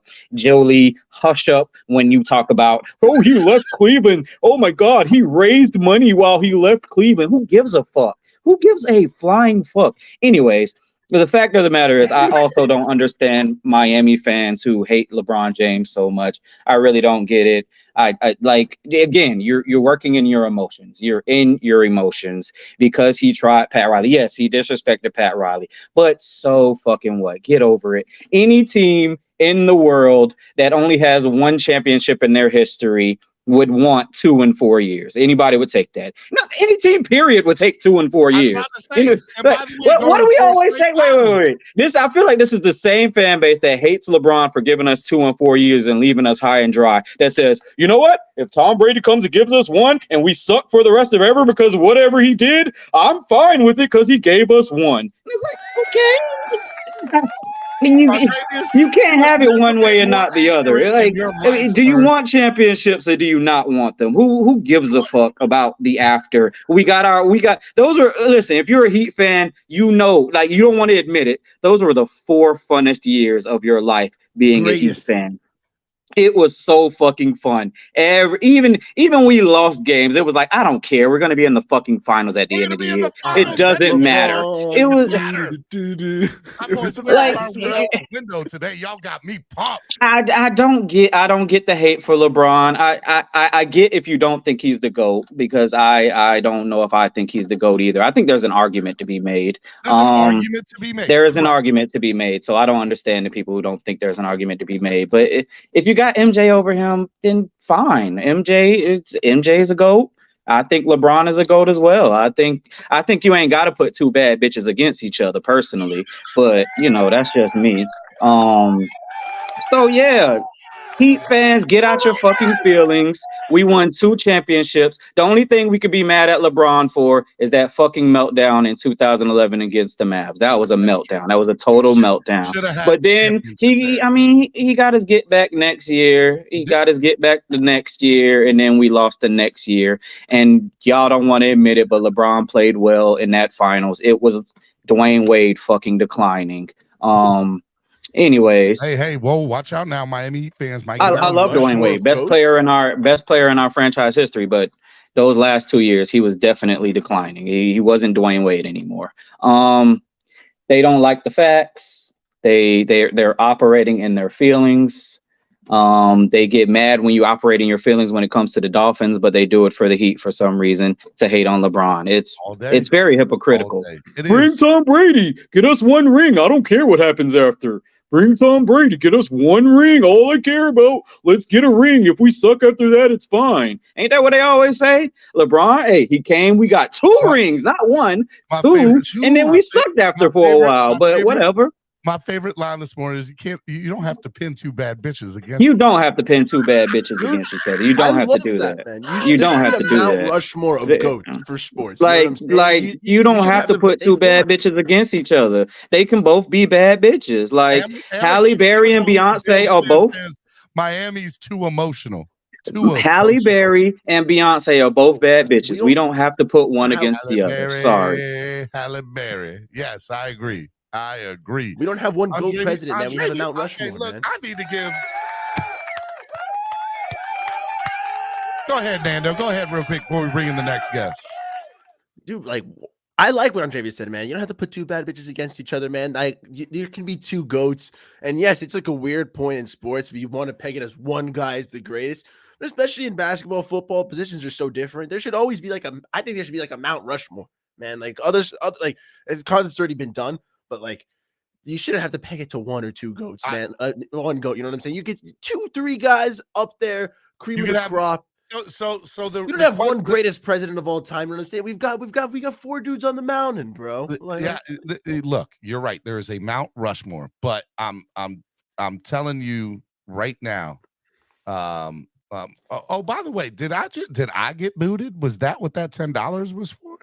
LeBron wouldn't even give Stephen D here or the Miami's fans. You're correct, my friend. I don't. That didn't look like I got booted. Is that what you meant to do? Flip side. Because it's not a panel. Now. I'm sitting here going back and forth with people. But if it was, I will give you a credit, sir. You just gonna ignore your boot, huh? It didn't look like it was a boot, to be real. Flip side. It didn't look like it. Moya, good morning. It away. Hello. Moya. What's up? You guys can hear me? I can hear you. What's going on? All right, man. I want to make this a little quick because I'm at work. You don't mind if I take a hard left turn from basketball, do you? Oh, man, we on this basketball talk right now, man. You got Dolphins talk? You want to talk Dolphins? Yeah, but it's more like a message. I want to let everybody know why it's okay we lost our first round draft pick.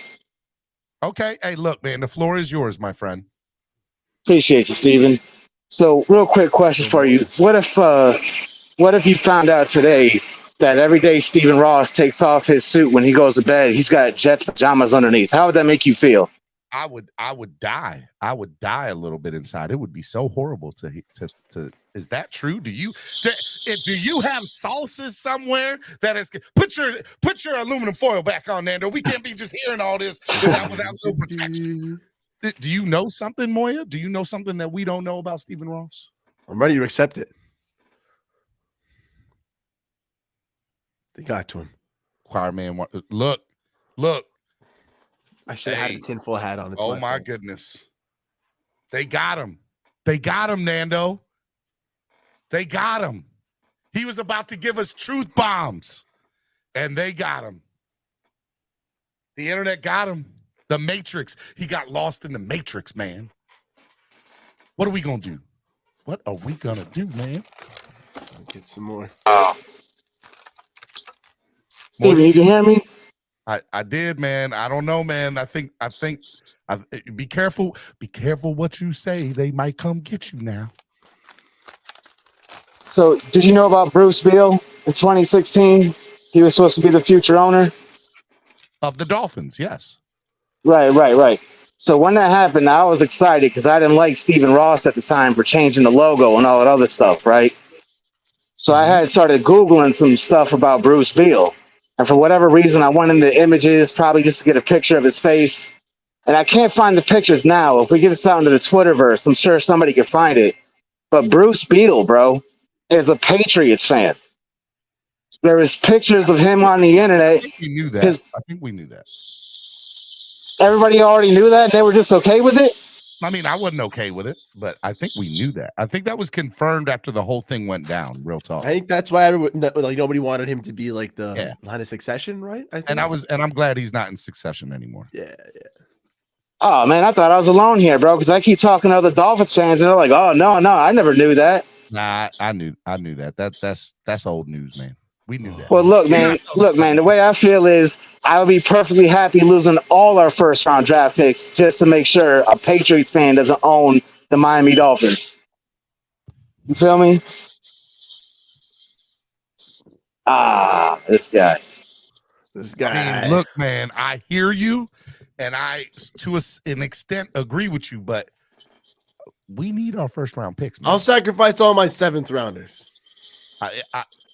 What Nando? You'd be okay with a Patriots fan owning the team like that, bro? Look, man, we never said that. Those are not the words that we said.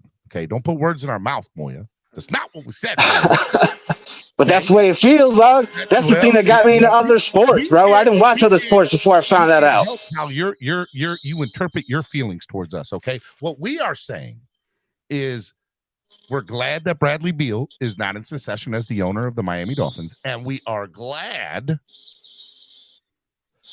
that we don't have to give up any more first round picks. Yeah, I hear you, man. All right, Moya. All right, yeah, boys. Yeah, take it easy. Thank you, man. Thank you for coming on. Hey, man. Be easy, Moya. Hey, man, I had Batman in the back. Batman done left me. I was waiting for Batman to get on. I was waiting. All right, ladies and gentlemen, let me bring him in. I think he's got a microphone set up now. It looks like he's got a microphone set up and a camera. I don't know who this guy is, but it's going to be interesting. From San Antonio. Little San Antonio. A little Estefan is in the building. My guy, what's up, man? I don't hear you. You're on mute. You got to click the mute button. This is my microphone right here. That's your microphone? This Dude, you got a whole setup, bro. You got a microphone and a camera? This is how you start on your day off. Nah, this ain't a microphone, bro. This is arcade. It's an arcade. Arcade. That's sick, though. A little Mortal Kombat right there. In your basement? I love it. No, it's a game room. It's my day off, man. You have Mortal Kombat in your game room? I'm not going to lie. That's pretty dope. Salute. I don't know. What are you drinking? Soda? Just the Jarritos. Yeah, a little soda. Hey, you know they make those with alcohol? That's the thing. I can't do it today because I got a coach, but you should, before you do that shot, you should say donate. Donate. And if you haven't tried Buchanan's pineapple, you can drink it straight. It's so good. It's so good. Baby. It's a hot commodity. Anyways, I just want to shout out to the great Tim Duncan and Ginobili. I'm old school. And the only thing I have against LeBron is you didn't do it one franchise. That's my only knock. That's why I got this photo right here. You see that? Is that the shark of Kobe getting the goat of Jordan? That is the goat of Jordan and the Mamba, bro. They did it with one franchise, bro. There's got to be why that is. All you LeBroneers got to realize that. Let's just get something straight. We are not LeBroneers. Okay. Yeah, you are. That's not our name. Well, we hath in the court of King LeBron. Okay. We're part of his king's court. Okay. Oh, Shaq's the greatest of all time. I already he's told not, you this. But that's okay. He's the greatest big man of all time. That's why he's I got a bone to pick with you, Steven. It's the off season. Okay. Where's the panels? It's Wednesday. We do panels. No. Yes. In the off season, there should be an exception for more. If somebody donates $50 right now to the channel, I will open up the panel. Salute everybody. It's my only day off. Donate to the channel so we can get this. If somebody donates $50 to the channel right now, I will open up the panel for you. I know you don't know shit about boxing. Lewis, I know you don't know shit about nothing. Get y'all's asses up here. I see our swear jar just. Are they in the chat today? I'm the one the reason there's no swear jar right now because. Listen, you'd have had a great panel. You had Andrevius on already. You have Miss Phins and the other homie. So I don't know who's in the back, but let's go. Let's do this. Come on, y'all. Donate to the channel. I'm gonna put you. Stay in the back room. 10 people donate $5 each. New Breed says. Smart man. Let's go, baby. Let's do this panel. I'm gonna put you in the back room. Salute. Enjoy your day off, man. What do you want? What are you doing, Steven? I don't know. What are you doing? Nothing, riding right this second. Are you riding around and getting it? Riding around and getting it? Yeah, me and Landon we've got like 17 things on. We on the island this morning, so we're making moves today. I've never gotten the whole LeBron James Michael Jordan argument. So I like both the players. I was a huge Jordan fan, but I was even bigger Allen Iverson fan. But just the way that the style of basketball he played was just so much fun to watch. But of course, like me, knowing me, Steven, I have a Michael Jordan story. Let's go. I'm ready. So we're gonna we've got a guy that lives down here. Well, he did live down here, and he was we'll call him Mr. Bird. Okay, and Mr. Bird had a bunch of money, and Mr. Bird loved to gamble, and he loved to play cards with Michael Jordan. Well, Mr. Bird had about $2 million house down here. Guess who owns his house now? Michael Jordan. Took all his money in a card game. Busted him so bad that the casinos in Vegas wouldn't even let him come back. Right? This at a Michael Jordan card game. And then Michael Jordan flew him to the Masters right after he took all his money. I'll leave you a parting gift, buddy.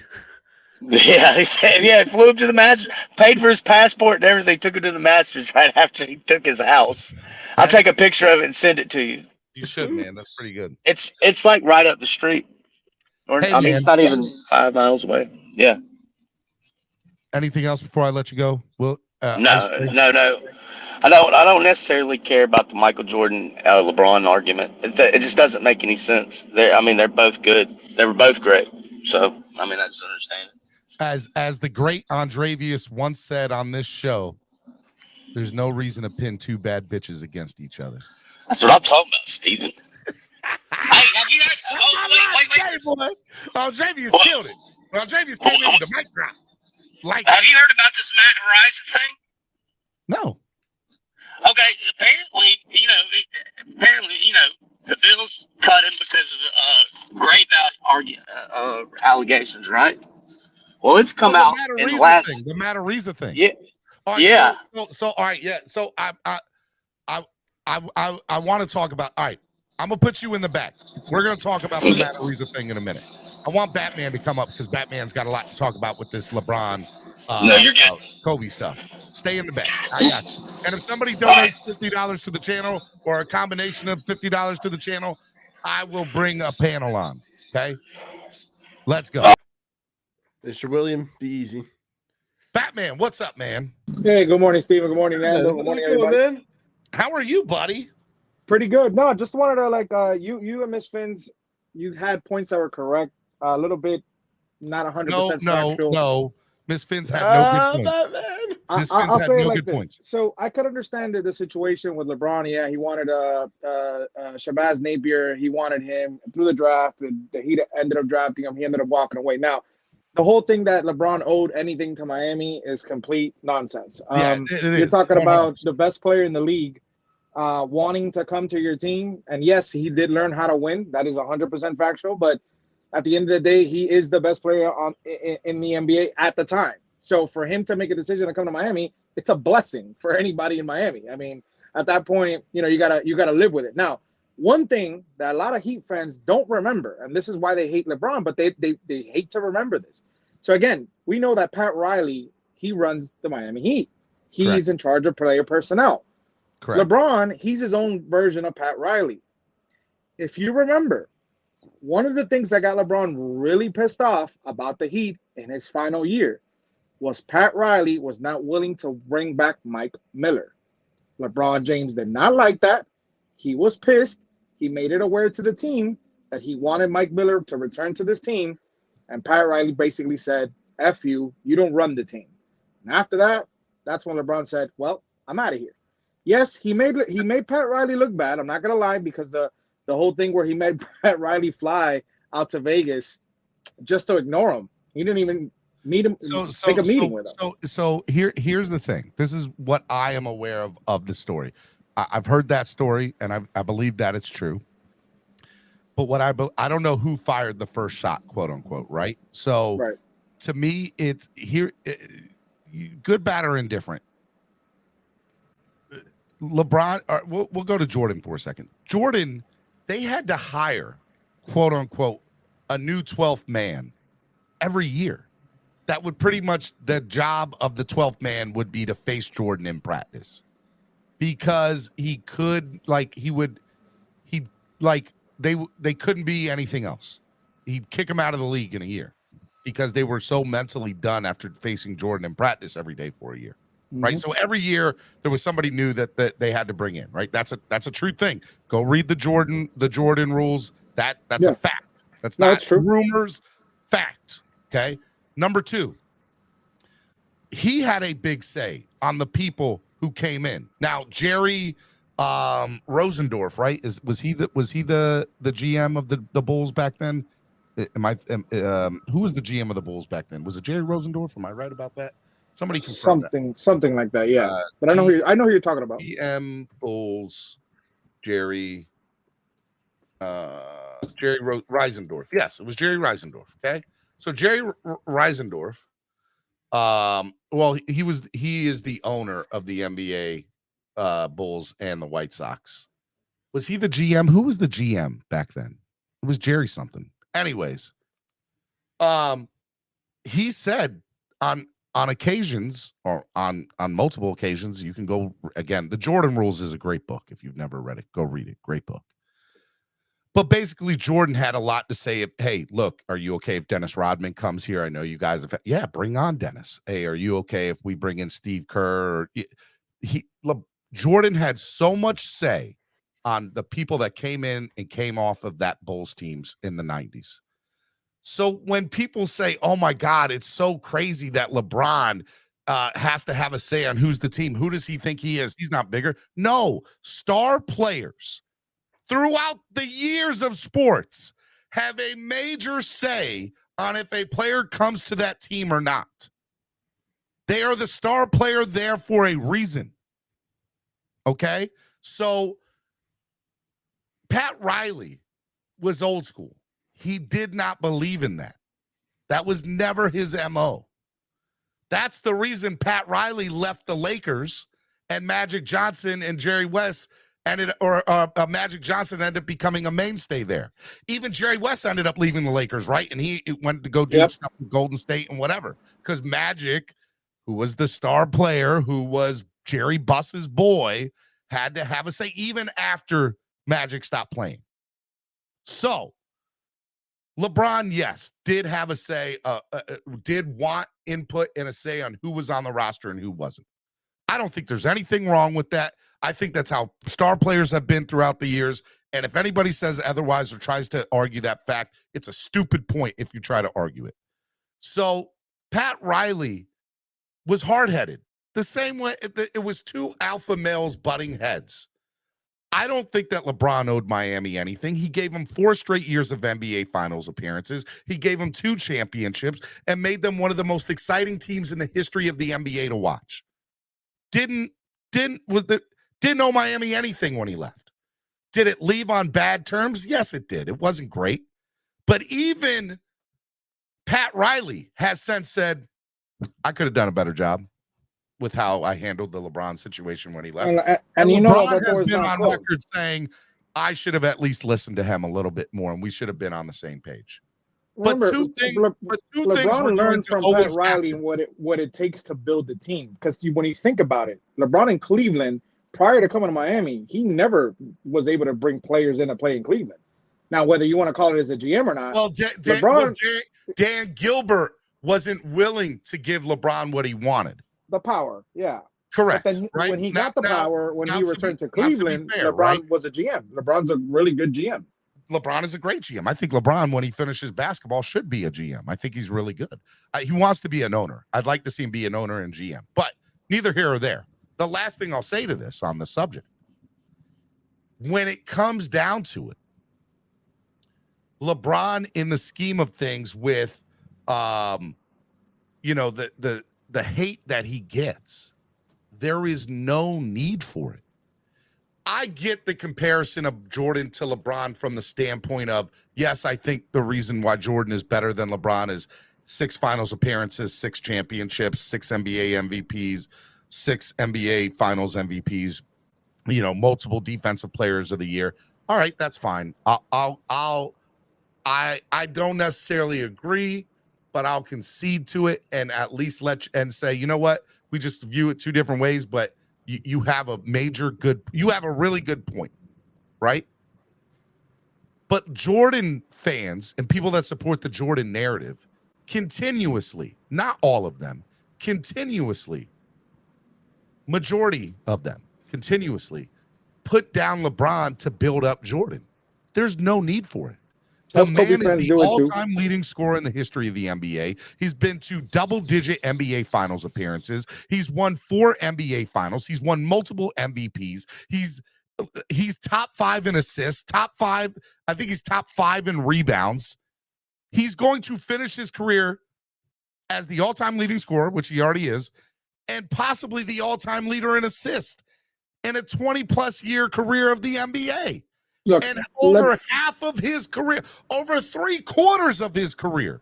Let me say this. Let me say this because like NBA Finals. I was telling the girlfriend this. We were talking about the whole longevity of ridiculous. LeBron. But I will say this. Listen, as a Kobe fan, you don't respect LeBron. But he's the captain of our team. Whether he's the best player or not, he's the captain of my team, and I have to respect that he wants to continue winning. Right. I will say this. LeBron in 20 years, like Tom Brady, were able to, whatever it is that they're doing. We know LeBron invests a lot of money in the offseason on his body, and it's working. Tom Brady with the TB12, which is flying under the radar, because I know there's something in that TB12 that hasn't reached out yet, and haven't. Hey, hold up now, what it is. Batman. People are gonna get on you. Let's stick to Kobe. Let's stick to Kobe. I will say this. LeBron now. People might get on you about this TB12 thing. It's Jordan 1A. Kobe 1B, and then LeBron is number 2. Now, that being said, I'm going to leave you with this one. This is the mic drop. I said it the other day on the Twitter space, Steven, because we were having this argument. I'm going to leave you with this one. Jordan to LeBron. Think about all the legends, not players, all the legends that didn't win a championship because of Michael compared to LeBron. What did LeBron do? How many legends did he prevent? Peace, everybody. Have a great day.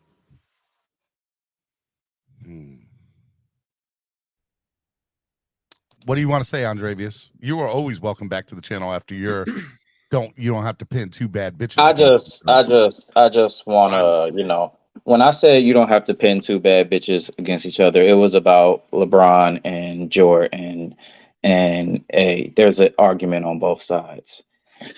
And I'm here to tell Batman Kobe's not in the conversation.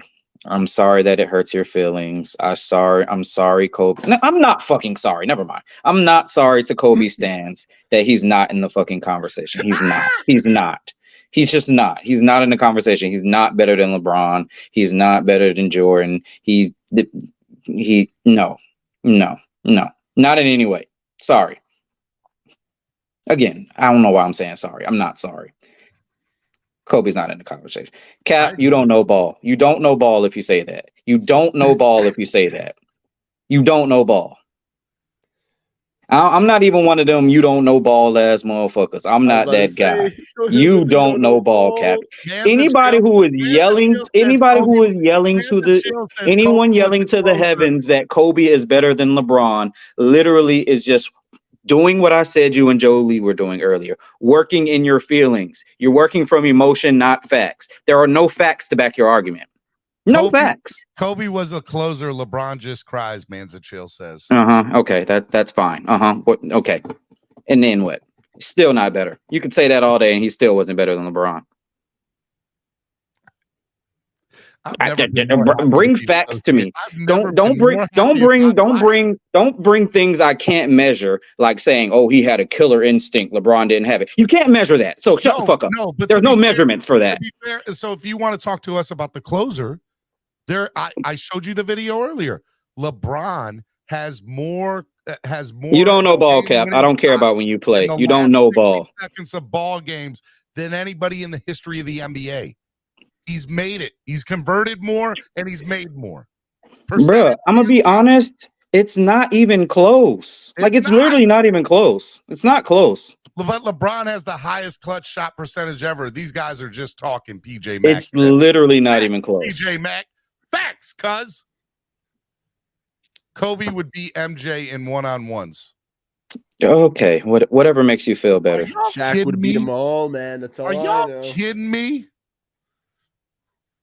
Shaq would smack him. I was not prepared to get into the LeBron Jordan thing today, but I just got so worked up earlier. Listen, I tell everybody, I don't get mad about LeBron versus Jordan. Take your side. But when you throw Kobe in there, I get livid. I actually get upset because he's not on their level. Get over it. Get over your love of this guy. I love it. I love it. Get over it. Again, people working in their feelings, and they're the same ones who get so mad when you put Dolphins players on a pedestal and you compare them to another great player that's clearly better than our Dolphin player, and they're working in their emotions of the mythology of Kobe and not the facts. All right, I have a question for you. Let's pause the conversation and just kind of take another turn within the dynamic of the conversation. Do you have a problem with somebody that roots for a player over a team? Do you understand the dynamics of basketball, at least? If you don't have a team, I don't care if you root for players. But I root for Miami for the simple. I didn't grow up as a Miami Heat fan. So I will say this: I am admittedly a LeBron fan. I'm a fan of a lot of players. There's nothing wrong with being fans of players. I'm a fan. I'm a fan of Steph Curry too. I'm conflicted about who I want to win this series. I like both those guys. I think they're both great. And I don't get your obsession, Steven, to where you literally follow him from a team. I do, and I don't think there's anything wrong with it in that sense. If you were not a fan of an NBA, and I'm telling you right now, you can go back and look. I was never an NBA fan. I liked Muggsy Bogues and maybe the Charlotte. Well, take that goddamn Heat jersey off. No, man. You raggedy motherfucker, Push comes to shove. Game 7, NBA Finals, Lakers Heat. It's tied. There's 0.1 seconds on the clock, and we're shooting free throws. What are you rooting for? Are you rooting for the Heat to sink their free throws? Are you rooting for are you rooting for us to miss? I want LeBron to win. Then take your jersey off. Take the goddamn jersey off, Steven. Take that motherfucking hat off. We don't rock with you over here. This is a LeBron James jersey. I love LeBron, but he can go to hell as long as he plays for the Lakers. Long as he don't play for, if you don't rock my jersey, I'm like, I can admire you as a player, but still want your team to go to hell. I'm not gonna be mad if he loses to Jimmy Butler in the Heat, because that's. I'm gonna be mad. You are. Okay, so you're not a Heat fan. Simply put, exactly. You're not a Heat fan. But that's not true, because the moment LeBron retires, when LeBron retires, you are not welcome in these streets, Steven. You are not welcome in these streets. You are not welcome in the Heat streets. No. I am gatekeeping like a motherfucker. I'm pulling cards. I'm pulling fan cards. You don't get a fan card. Nope. Hey, the moment LeBron retires, I'm an official Miami Heat fan for life. If it's Lakers, if next round somehow the Celtics or Sixers beat us, sure, I'll hope the Lakers win if they make it to the finals. Like, yeah, I would rather see LeBron get a ring than fucking James Harden. Yeah. So yes, that's fine. But if it's the fucking Heat against the Lakers, no, Steven, you are not allowed to rep this fanhood. I don't care if LeBron dies tomorrow. You don't get to come back. You're not welcome. I'll make you a deal. There's no deal. There's no deal. No deal to be made. No. First of all, you suck at negotiating, Steven. We've established that a long time ago. You don't know the art of negotiation. Anybody to donate to the channel to do a full panel. So my negotiating skills have sucked a long time ago. I get you. I understand it. I'm willing to hear your negotiation, even though it's going to be very, very ridiculous. Go ahead. Let's hear them out. All right, here we go. All right.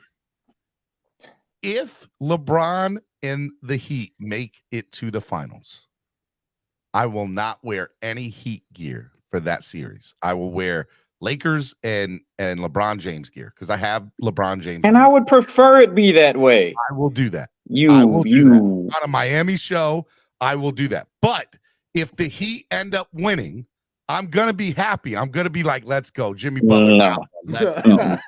Yes, I will be. You man. don't get the consolation prize. Yes, I do.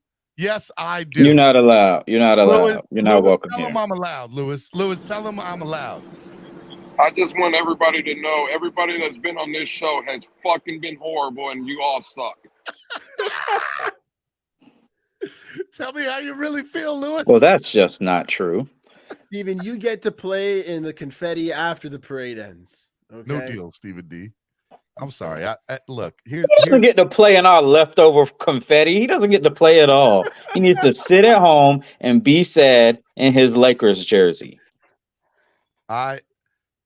Curtis Woods just sent $5 on Cash App. He said, "Thank you, Batman. It was Pat's fault. Donate." Matter of fact, I'm hoping we get the Lakers and we win. And you know what? You know what, Steven? I want you to sit in darkness for like an entire day, just sad. Why would I do whatever Aaron Rodgers did?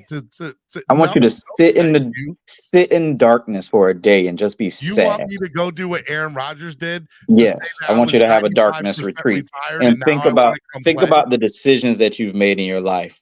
Steve, to say I'm a fan of a team, but I want the player to beat my team.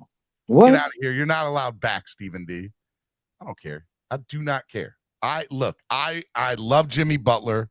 I love the Heat, but I will admit that my loyalty goes to LeBron. And wherever LeBron, you're a LeBron-eer, LeBron-nite, whatever they call him. I will 100% without a doubt unequivocally be with the Heat, good, bad, indifferent, good times, bad times, because I have fallen in love with the city of Miami because of the Dolphins and all the teams that are associated with them.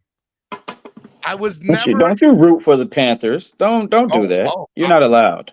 Let's go Panthers, cuz. Let's go Panthers. You know what? Maybe what they're saying about you being a souvenir is true. You're more loyal to the player and not the jersey. No, look, when it comes to Miami Dolphins, I'm a everything South Florida minus UM I fan. didn't grow up in South Florida. Let's freaking go, baby. I'm gonna start begrudgingly supporting UM though. Begrudgingly. Nah. Pause up, baby. FIU forever. No, I mean, I went to FAU and we beat y'all ass in football every year. I'm sorry. I know, man. Name the Miami too MLS good at that. team. Not much of a rivalry anymore. Inter Miami. I think y'all have like 2 wins all time in the rivalry. It's pretty sad. It's a very one-sided rivalry. I am not. I thought you were just gonna say all the time, and I'd have been like, I believe it. Stuff on me. I believe it.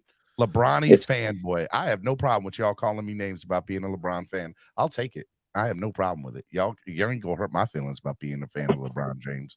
Go out, man. Not gonna hurt my feelings at all. LeBron fanboy Steven, man. Come on, Steven. No, see, we not gonna do that. That's what we not gonna do. Okay. We not gonna do that. Just so you know. All right. I want to get into this conversation about the Matt Ariza punter. And I want to let William come back on here in a second. Do you want to stay up here, Andrevius, or do you not want to be up here? Do you want to? I just came up here to gloat. So you won't get fined. Nando's face really quickly. You know, that's a real school. Ooh. That's a real school. A real school. Yeah. It's okay, buddy. I like how we went FAU and FIU. Let's go, cuz. Do they play each other this year? In anything? They play each other every year. Okay, well then I need a live stream of Nando and Andrevius when FIU and FAU play each other. It's so one-sided, Steven. Are you sure you want there's this? not much of a competition. I don't want to cry, man. Don't force me to watch an FIU football game fully. And y'all definitely can't fuck with us in basketball no more either. That's for sure. Yeah, man, that used to be the close one. I've gone an FIU FAU basketball game, and then now it's not even close anymore. Bone says FAU all day. See, he understands the real. If anyone would appreciate Bron, I figured it would be Heat fans. I agree, NFL's lit. I don't understand it. Listen, I appreciate LeBron, but it's still like he's great, but fuck him at the same time. Hold on, did breaking news just happen in the world of the Miami Dolphins? Let me go look. There's no breaking news. Ain't nothing happening. Steven about to report some fake news, guys. No, I'm not. Neil Driscoll fool you one day and say some crazy shit that wasn't It true? wasn't Neil. Although I love Neil, by the way. His tweets are. Oh yeah, he tweeted. He had you thinking Vic Fangio hated Miami Dolphins have signed Bradley Chubb. and Tyler Croft of the New York Jets. Oh God, what was the reason? Former Bills and Jets tight end Tyler Croft has why? been signed to the Miami Dolphins. What happened to the days of players not wanting to play for interdivision rivals unless they hated their old team? Feels like all teams just recycle in the same division these days. I agree with that. Dudley Durong's got this tweet out. To the signing. Shout out to Dudley Durong. Love that guy. I listen. I'm absolute legend. I don't know ball because I don't even know who Tyler Kraft is. All right, so Croft. It's not Kraft. It's Croft. Croft is 30. Okay, Tyler Croft. Daniel Okay. Oyefusi just tweeted this. Croft is 30. He appeared in 11 games for the 49ers last season, so there's familiarity with the scheme. He has spent time with the Bengals, Bills, and Jets since entering the league in 2015, mainly been an inline player in his career. Basically means he's been a blocker, a blocking tight end, which is exactly what I want. I thought that's what the guy from Denver was supposed to be. I'm so confused on what this team is doing. Auburn. Anybody that they get, the Dolphins get, period, is a tight end has to have blocking capabilities. I get that, but aren't we supposed to be trying to develop? Aren't we supposed to be trying to develop Isaiah? What's the He has 1,000. the new guy and the guy from last year, Tanner Connor and the new guy? How we gonna develop them if we This got man has everybody else? 100 catches in 81 games. I have no problem with this Croft signing. It's great. It's He's great. a pure blocker. He's a pure blocker. If he makes the team, wonderful. If not, he's just a camp body, and there's no guaranteed money anyway. It's a good signing. Let it happen. Okay, I guess. No. 100 Doesn't catches hurt in us. 80 games. Does not hurt us. It helps us. 1 year. Okay, so he's gonna come in. He's gonna be an extra blocker and maybe catch one catch a game if he's on the team. He averages like 1.2 catches a game. You know what I'm saying? Somebody put the tweets, I have to admit, under Ian Rappaport's tweet is pretty good. Who the fuck is this guy? The Conor McGregor thing? Yeah. Who the fuck is that guy? Super Bowl confirmed. Let's go. Dude, really? I just want y'all to know, if we win a Super Bowl and a player leaves us after the Super Bowl, we have to hate them forever. You have to hate them forever? Why? I don't know, because that's what we do with LeBron. I don't know about that. You got to hate them. If we win a Super Bowl and Jalen Ramsey says, all right, I want out, we got to hate Jalen Ramsey forever. Dead to me. Even if he like seals the game with an interception or something, got to hate him. Got to hate Super the Bowl guy. MVP. Dead to me. Oh, man. So, hey, this is Jimmy Butler last night after the game. Y'all ready? This is true. Yeah. Jimmy Butler pushed the Knicks to the edge off the cliff, went out, drank red wine, ate pasta, and played the guitar. My man out here just living his best life. I'm not going to lie. That's pretty dope. Ain't gonna lie, Jimmy Butler. Drank red wine, ate pasta, and played the guitar after beating the Knicks. Jimmy Butler to the Knicks is like Debo to Craig and Red and Smokey. Like, he just pull up and they just bitch up. It's sad. And he just has a good time afterwards. Imagine whooping somebody's ass and just having a good night afterwards. Going out to a real nice restaurant, drinking And you red got to wine. see him in 2 days and you're not even locked in. You're just like, another day at the office. Oh my goodness. Hey, last night the Inside the NBA crew was so dope because Shaq goes, hey, look, if they happen to win one more at MSG, just tell those Knicks guys, if that happens, they only need to pack one suit because that's all they're going to stay there, and make it a bathing suit because they're going to need to be on a beach. No, I think they're done. I think they're done too. did you hear Josh Hart and Julius Randle after the game? They sound defeated. They sound done. So in the post game press conference, they were asking, "What do you guys need to do?" We just need to play better. We haven't played good. We're not good. Josh Hart was complaining about the refs. Julius Randle sounds like he was implying that he was complaining about the refs. They sound like they don't know what to do. They're just done. They're over it. They ready to go back to New York and just It's gonna be good. All right, Miami Sports Music's #1 Miami fan morning show, Clock Blockers, right here on the Miami Sports Music Podcast Network. All right, some news out of the NFL that I wanted to talk about today was this whole ordeal with the punter, the punt god, aka Matt Ariza. So Matt Ariza was a highly talented punter in last year's draft, and basically out of San Diego State, and was somebody that the everybody around the NFL loved, thought he was going to be this great player, best punter in the NFL in years. So he gets drafted by the Buffalo Bills. Okay, days after getting drafted, it is alleged in a report that he quote unquote that he gang raped a woman at a party at San Diego State, him and a couple of his teammates, allegedly. Okay. Of an intoxicated 17-year-old girl. While little known was publicly, San Diego police has spent nearly 10 months on the case before forwarding it to the district attorney without a recommendation for prosecution. The Bills said they knew about the incident, investigated it, and decided to employ Ariza anyway. The graphic allegations in the civil lawsuit, however, created a public frenzy. It included a claim that during October 15, 2021, party at a home near San Diego State University's campus, Ariza led the girl into a bedroom where at least 3 other men waited. Once inside, Ariza threw the girl on the bed, and it gets very graphic after that. It lasted an hour and a half, the lawsuit read, before she stumbled out of the room, bloody and crying, and part of multiple piercing that had ripped through her skin during the quote-unquote attack.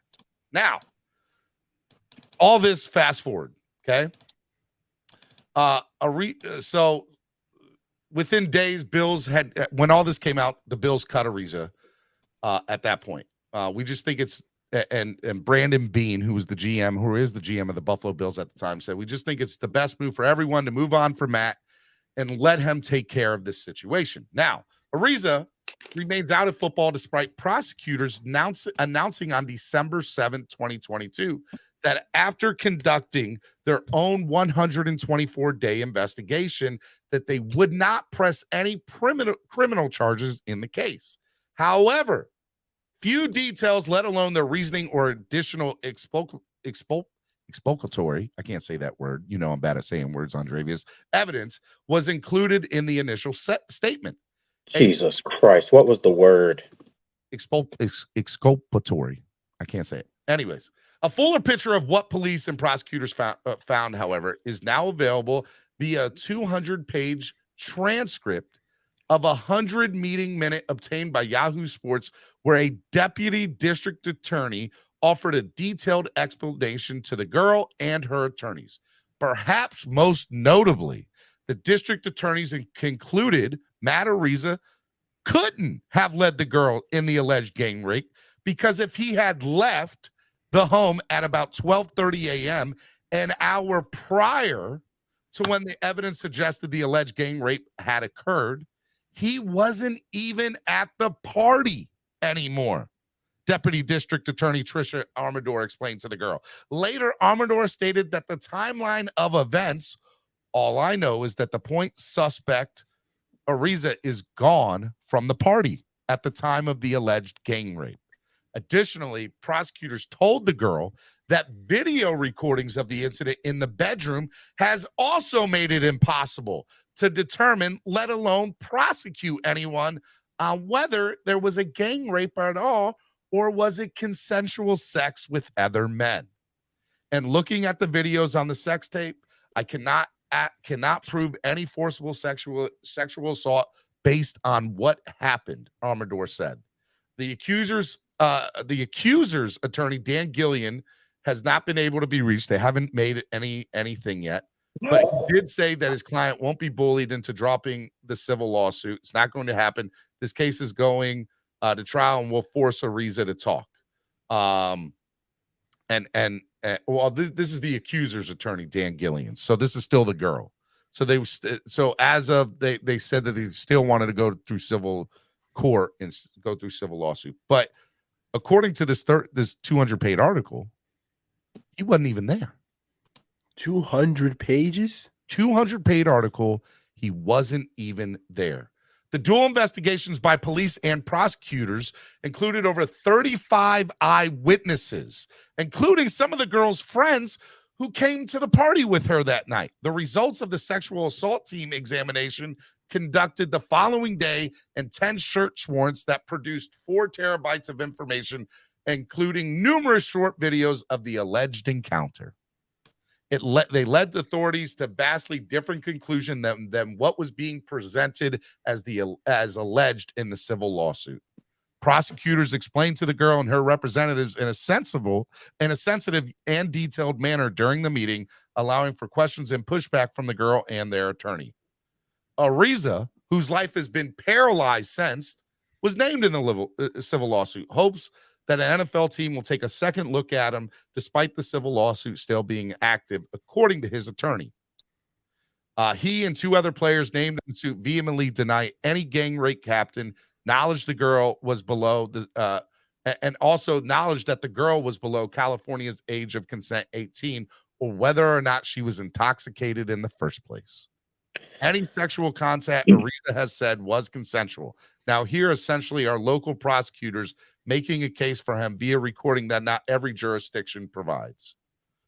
Look, here's the thing, and it goes on for there's a lot more in this Yahoo Sports piece. This man was guilty in the eyes of public media because of an alleged horrible situation that basically says anybody can say anything that they want about you. I know that there's a lot of political undertones in this, and I'm not a political person, and I try to stay away from it normally. But this has to be talked about for one reason, for a few reasons. Number one, if what I am reading is correct, it basically, what I am interpreting from the article is that she had a sexual encounter. She regretted it afterwards, okay? And then tried to say rape. And that's what the prosecutors are basically saying, conducting their investigation. Oh no, big dog. Even if they got video, if she left out of that bloody and shit, some happened that wasn't consensual, bro. So again, I'm not saying Ariza did anything, but something happened to her ass that number night. One, they determined that he wasn't in the room. Listen, okay. If Ariza wasn't there, Ariza wasn't there. Somebody did something to her ass if she was really bloody, though. I done had a lot of sex in my life. I ain't never been bloody and bruised up and fucked up. That's just weird. According to the prosecutor, who's a female, said after watching the video, what did she say? I can't 100% determine if the encounter wasn't 100% consensual or so not. there's a lot of factors, and they're just working against the people who had sexual intercourse with her. I understand. She's under the influence of alcohol or drugs or whatever. No, hold on. Okay. Hold on. Even if she's not, Steven, she's underage. So 2 things. First of all, it goes on to say, hey, look, we can also determine if she was intoxicated or not on the video. Now, we haven't seen the video yet, and maybe did she report this after, or did she wait? Because I'm like, bro, they can do a toxicology report. She waited. Okay, so they can't determine if she was. Well, no, they did a toxicology. They did a rape kit on her the day after when she went in. But what were the results of the rape kit? At that time, Ariza's name wasn't mentioned at that moment. It wasn't until later that Ariza and the San Diego football players were named. And Yeah, something might have happened. I think it's just saying that he wasn't involved. Yeah, I think right? something still definitely happened, Steven, but maybe Eraser just wasn't involved. Like something happened to this damn girl. Well, I hope she's okay. So here's the thing. We're talking about a guy who was deemed let's be honest. He was considered to be this best punter that they have seen in football in the last 20 years. Like he was made out to be this great thing. He was put on this high pedestal. And before he even got a chance to do anything, a false allegation against him, which has now been proven in a 200-page article that he wasn't even there to begin with, all of a sudden now is false. And he's lost millions of dollars, an opportunity to play in the NFL and all this stuff. Hundreds of thousands of dollars. He's a punter. No, millions of dollars. You got to think endorsement deals. The kid was pumped in prime to be the next coming of Pat McAfee, like the greatest punter. I get it's a punter. I understand that, but still. There was concerns he was too strong as a punter too, that he wasn't going to be that he was going to get too many touchbacks. He's going to have no touch. Steven, I think I'm disagreeing with you on the if Eraser wasn't there, or yes, it sucks. It's an injustice on his life. Yeah. But I think we're dismissing her as if nothing happened to her, and something might have still happened to her. He probably just wasn't there. So here's my thing. I'm not saying that something did or did not happen with her. And I'm not saying from what I have interpreted from that Yahoo Sports report, which you go read it for yourself. There's a lot more there. I only took bits and pieces out of it. Go read it. Go read the Yahoo Sports report. You don't have to go read the 200-page article. I was about to say, I am not reading 200 pages. No, just go read the Yahoo Sports thing. There's a lot more in there than what I had spoken about. I interpret from that article that she felt guilty about whatever happened the previous night, good, bad, or indifferent. Maybe she did. Maybe it wasn't consensual, whatever.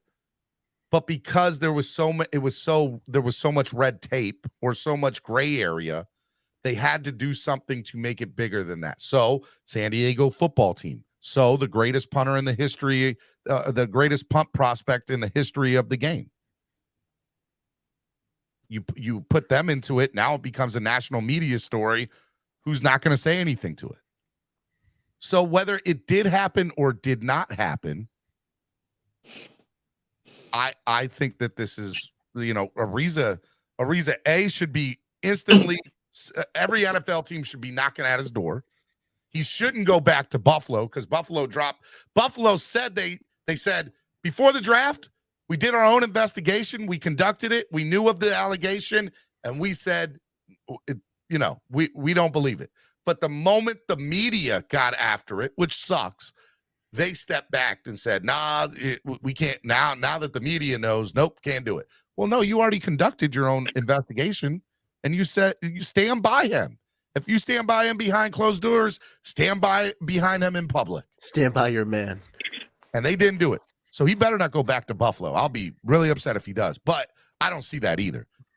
That man was the girl bloody and bruised up or not? That's all I need to know. That's all I need to know if that part of the story is true. Because if that part of the story is true, something happened to her that night. News came out yesterday. I believe that she lied about him, and now she has dropped the charges. I don't know if that's the case or not. Maybe it goes later in the article to say that.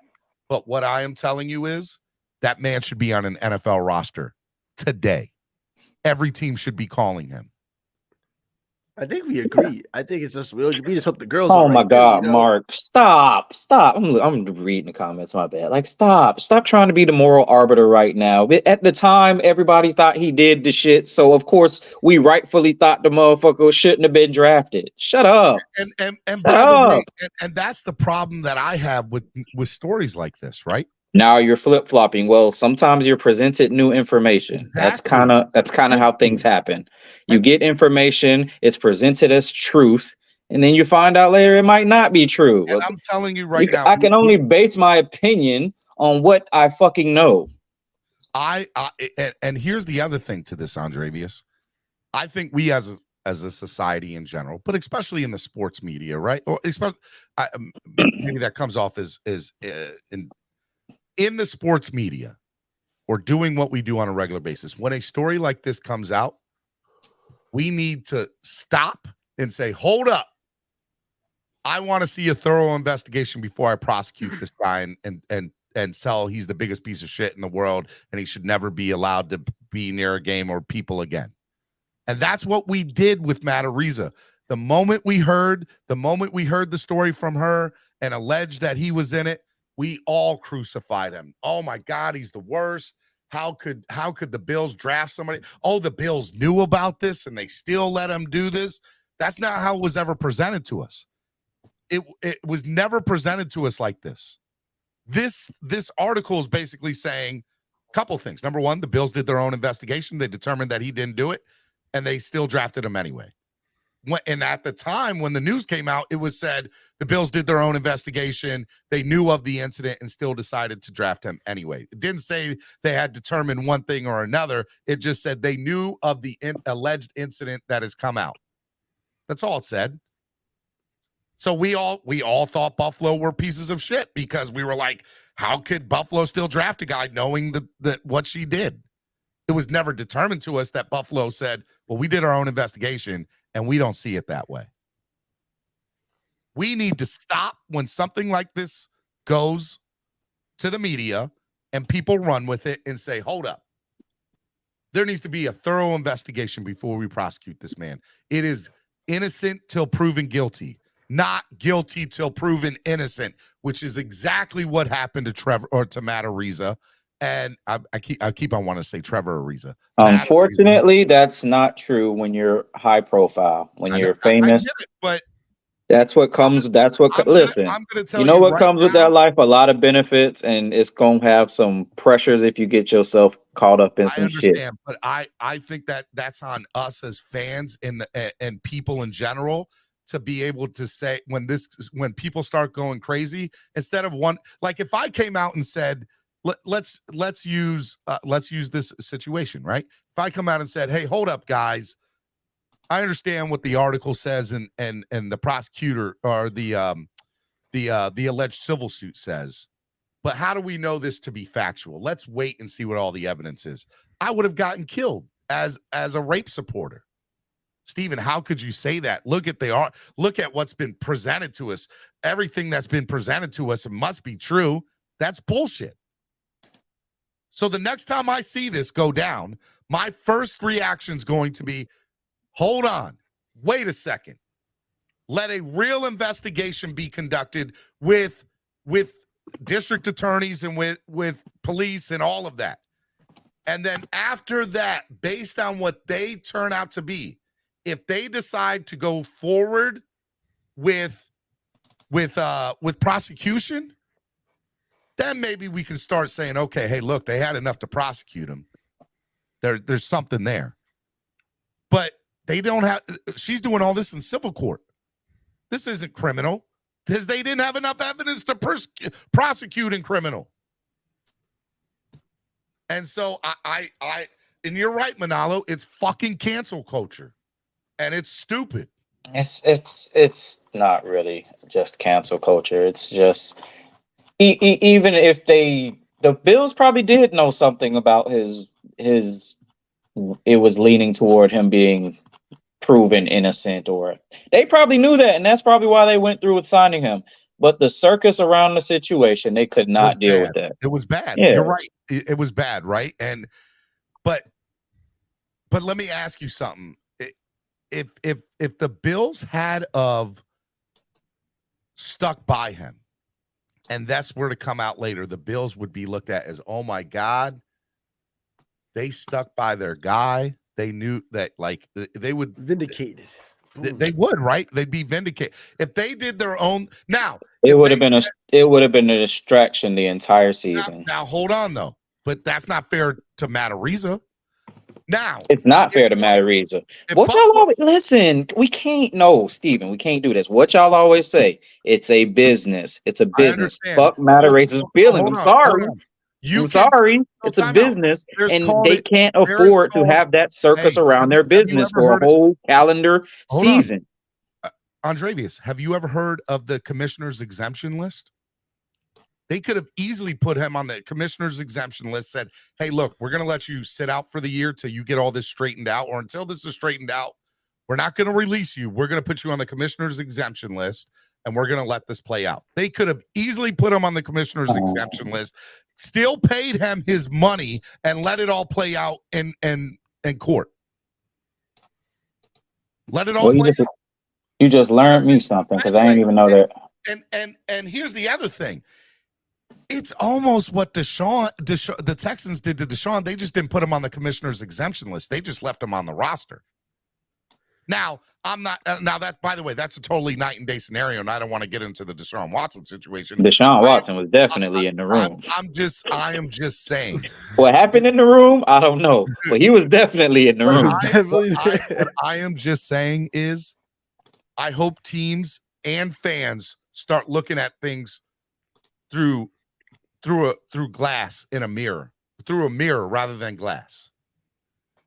Look at yourself. If this was in your situation, wouldn't you want a full investigation to be done before people started to determining, hey, look, you're a piece of shit?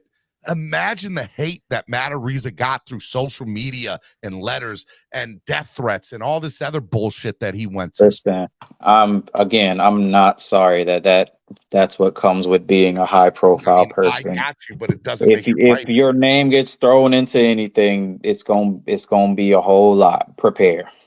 If my name get thrown into something, ain't nobody gonna know except for the people in my circle.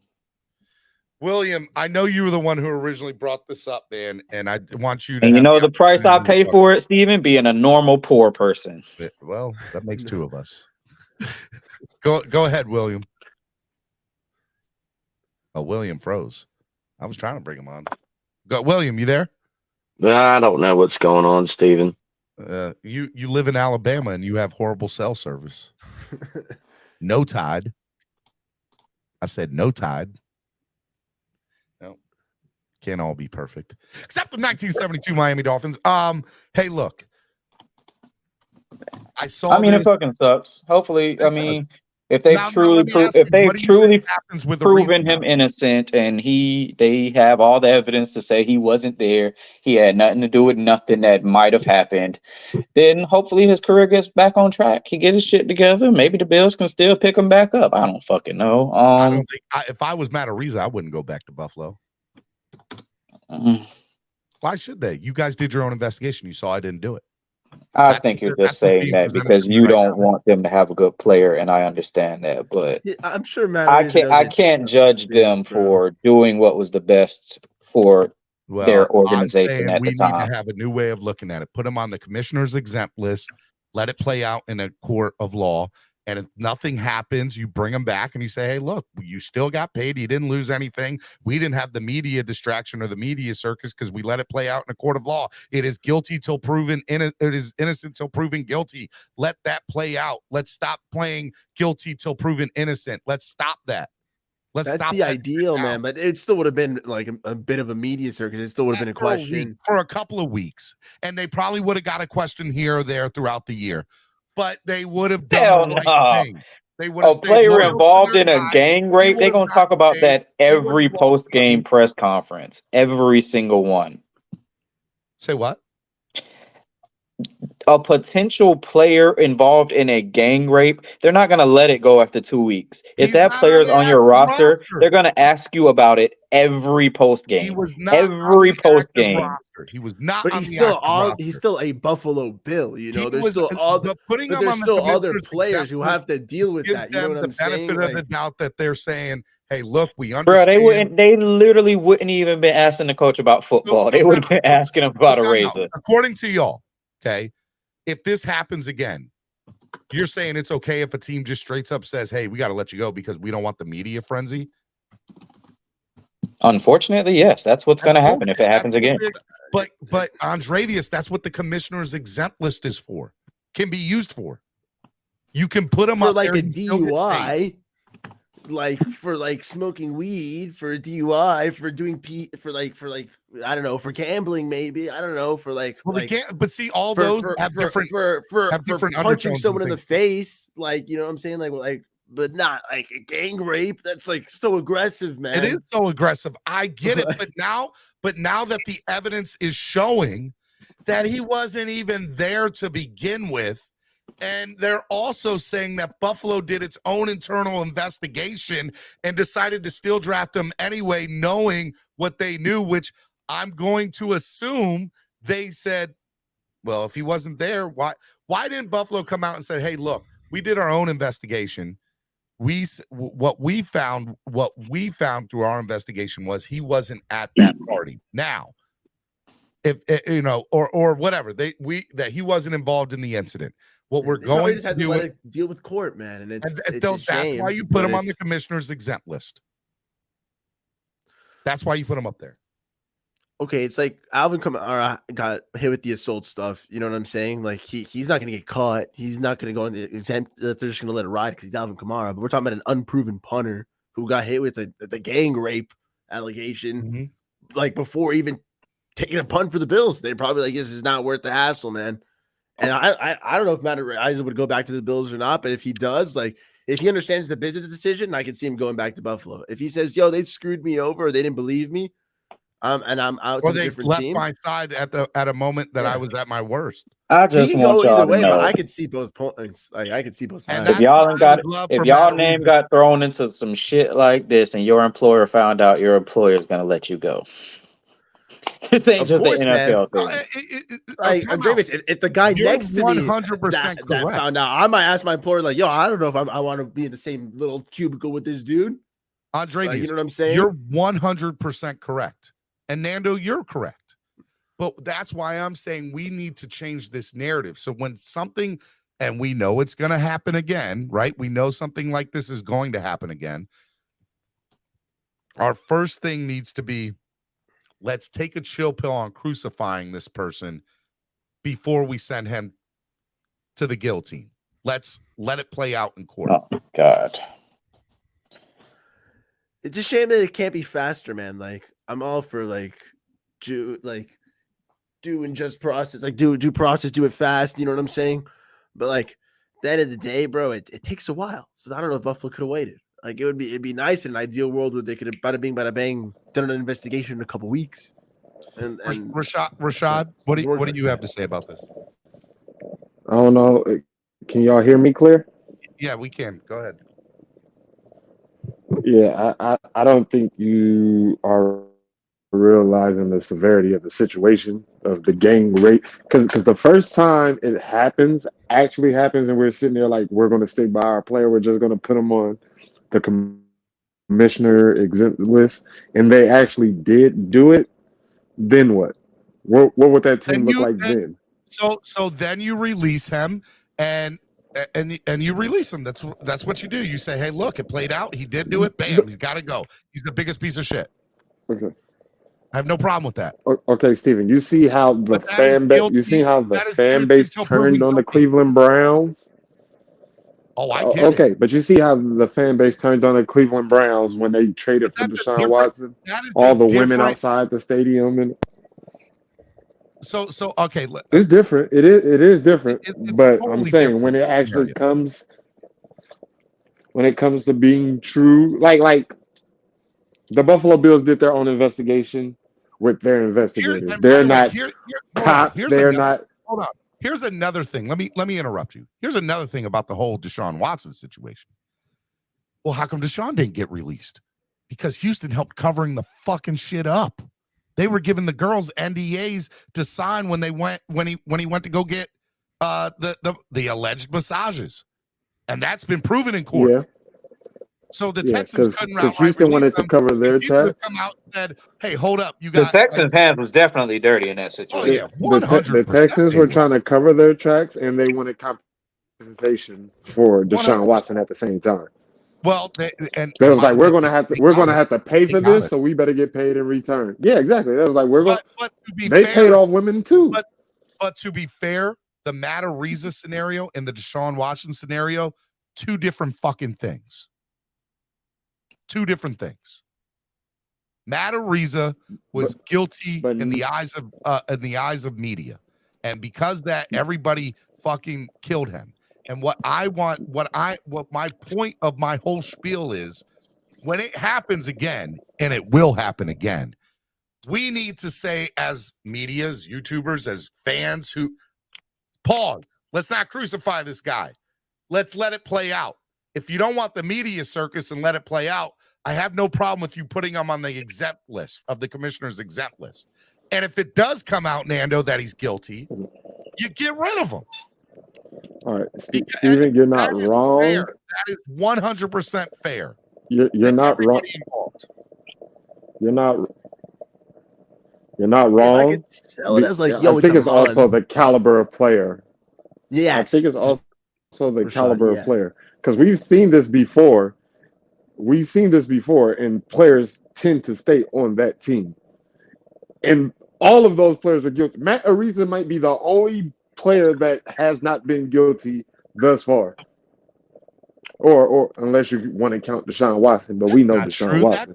That's BS. But it still makes sense with caliber player, man. Like Deshaun Watson. Ben Roethlisberger. Let's not put that narrative. Man, out whatever there. they say Deshaun Watson did, he did that shit. He a freak. If Deshaun Watson was any worse, Darren Sharper. Let's not just put. Oh, okay. You know what I'm saying? Like if that was Geno Smith who did that, what Deshaun Watson did, he's out of the league. He's gone. Never playing again. Yeah, but Deshaun Watson, you let him sit for a year, you trade him, you gave him all the guaranteed money. To the Cleveland Browns. Yeah. But I don't know, like if a rookie QB did that, he's gone, bro. It's done. It's over. He's a rookie punter. Wasn't there a movie that just came out? Punter? No chance, bro. Wasn't there a movie that just came out in the last couple of years about a player who was convicted of rape and was sent to prison for 7 or 8 years and finally got it overturned and would have been in the NFL? I believe it was. Wasn't there a movie that just came out about that based on a true story? I think it was, yeah. And the NFL that happens often in life, though. That's the crazy part about it. I get it. I understand that. And that's why I am trying to put the narrative out there on my platform with all 73 people fucking watching, is saying the next time this occurs, let's hold the fuck up before we crucify the man and say, hey, let's let it play out in a court of law. I understand this sounds bad. This sounds really fucking bad. Let's let it play out. Here's the thing, Steven. Here's the thing. Steven, it happens I know all y'all the time. Antonio Brown just went through this. And he said, you made it feel like I raped you. Like he said that. And the team stuck by him. Like it happens all the time. This is the one case where the player got cut. And Steven, this is the hard part of the conversation. Life a disservice that it happens more often than you think, dude. The hard part of the conversation is most of the time the women aren't lying. We see a couple examples of women actually lying, and we be like, "Oh, these hoes be lying!" And we just go crazy. When the sad reality is we're only going to hear about the ones that are lying most of the time. To make that it's not a big deal if someone rapes somebody or does something offensive to a woman and gets convicted. Brian Banks. It's just the truth. Got accused of rape, went to jail for 8 years, lost out on everything in life. Mm-hmm. Then found out that the woman straight lied. She admitted to the lying.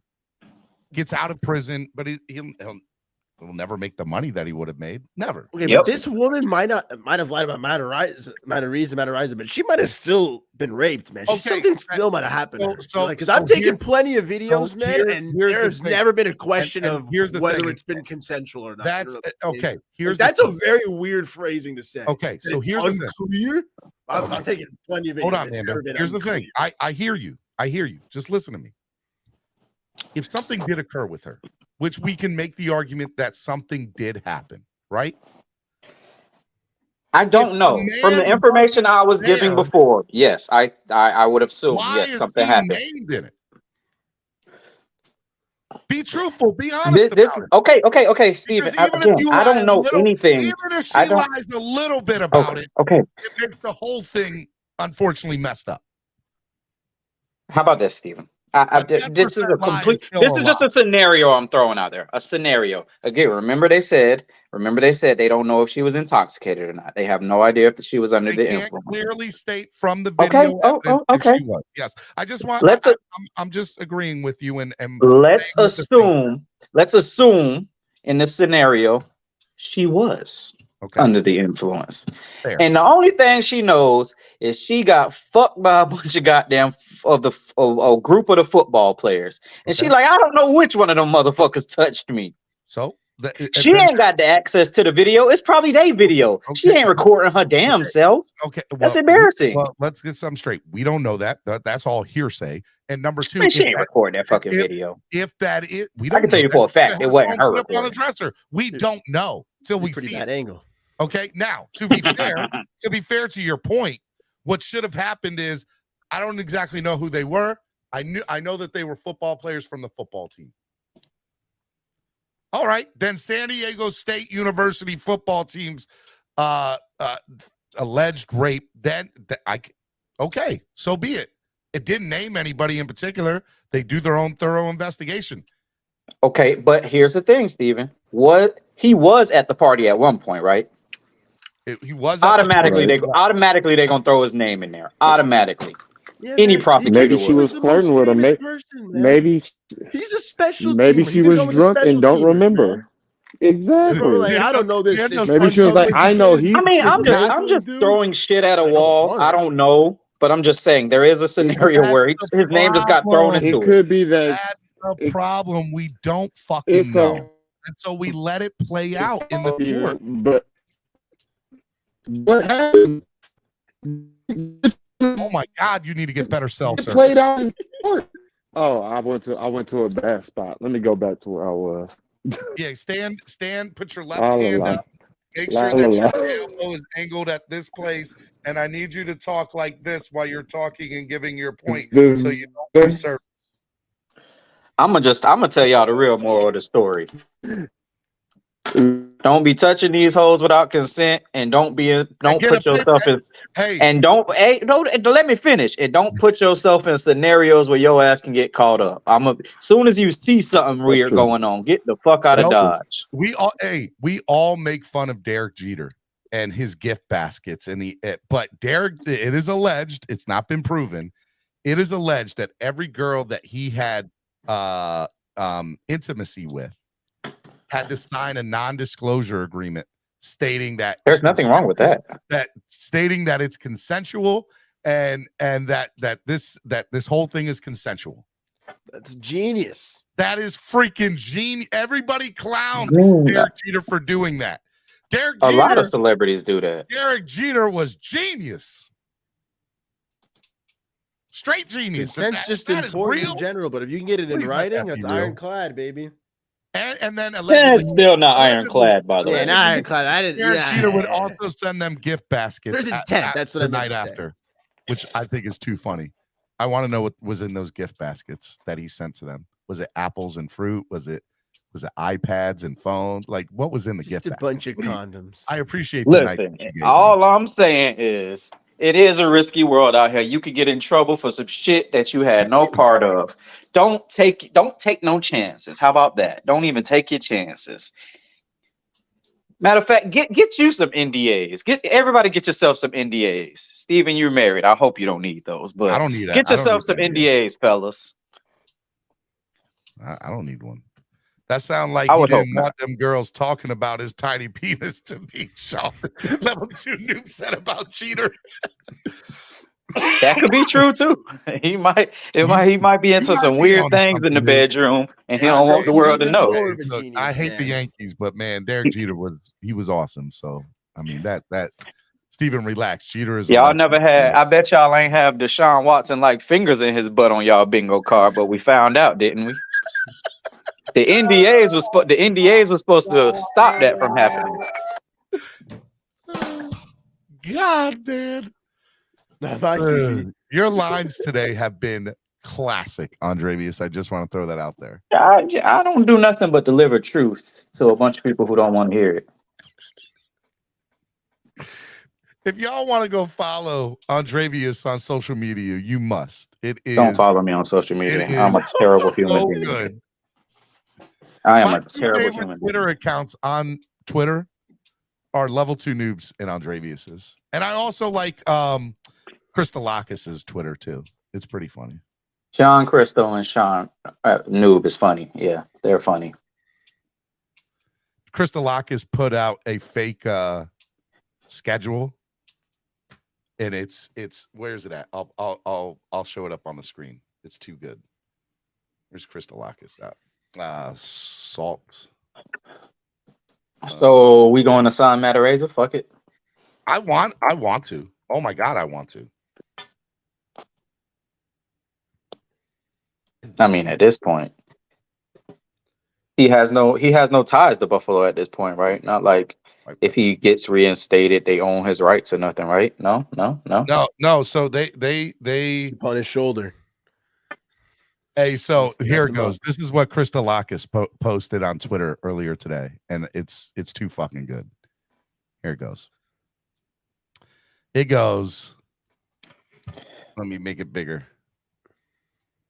He goes, breaking news, NFL's just announced all the primetime games for this upcoming season. Week 1, Jets versus Giants. Week 2, Falcons versus Jets. Week 3, Jets versus Eagles. Week 4, Jets versus Browns. Week 5, Jets versus Raiders. Week 6, Patriots versus Jets.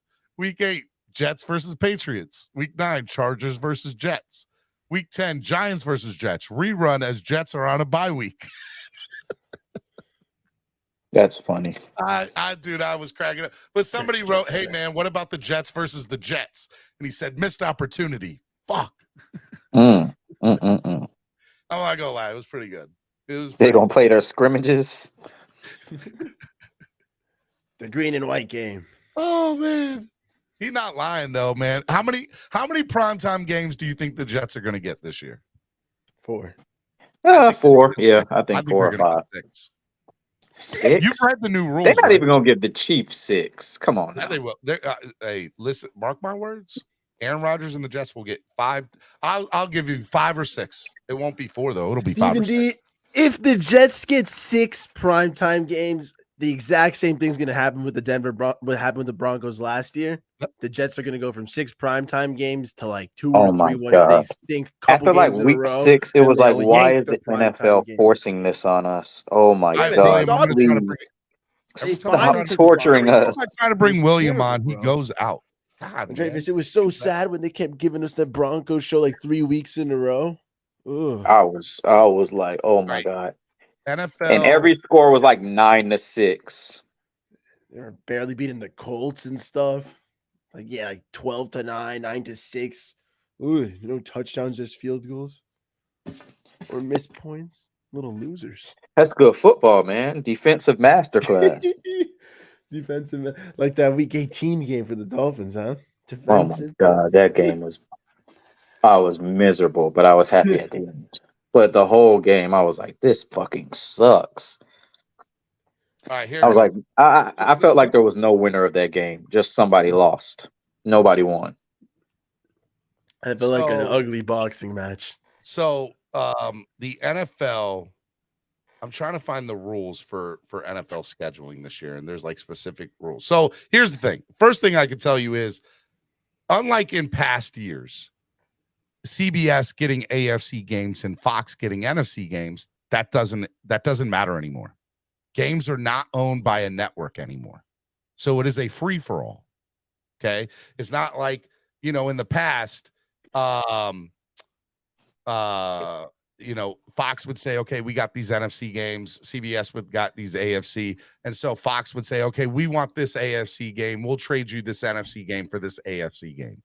And so I think they had to do like a couple of different trades, quote unquote, between the two, but that doesn't need to happen anymore. So it's taking a major break from tradition. Here it goes. It goes, for the first time ever, no network will be tied to any Sunday afternoon games. No network is tied to any 1 p.m. or 4 p.m. or 4:25 p.m. time slots. For years, CBS was the default network for the NFC, with NBC handling AFC games. Then in 1994, Fox stole the NFC package from CBS. 4 years later, CBS took the AFC package from NFC.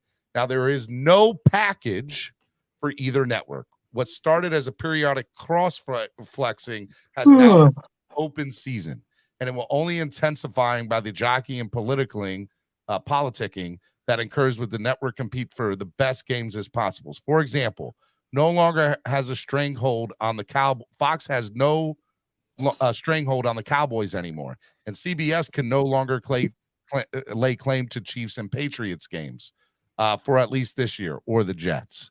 Under the old rules, CBS had all the Sunday afternoon games involving two AFC teams, and any interconference games in which AFC teams were the visitor. Fox had all the afternoon games involving the NFC teams.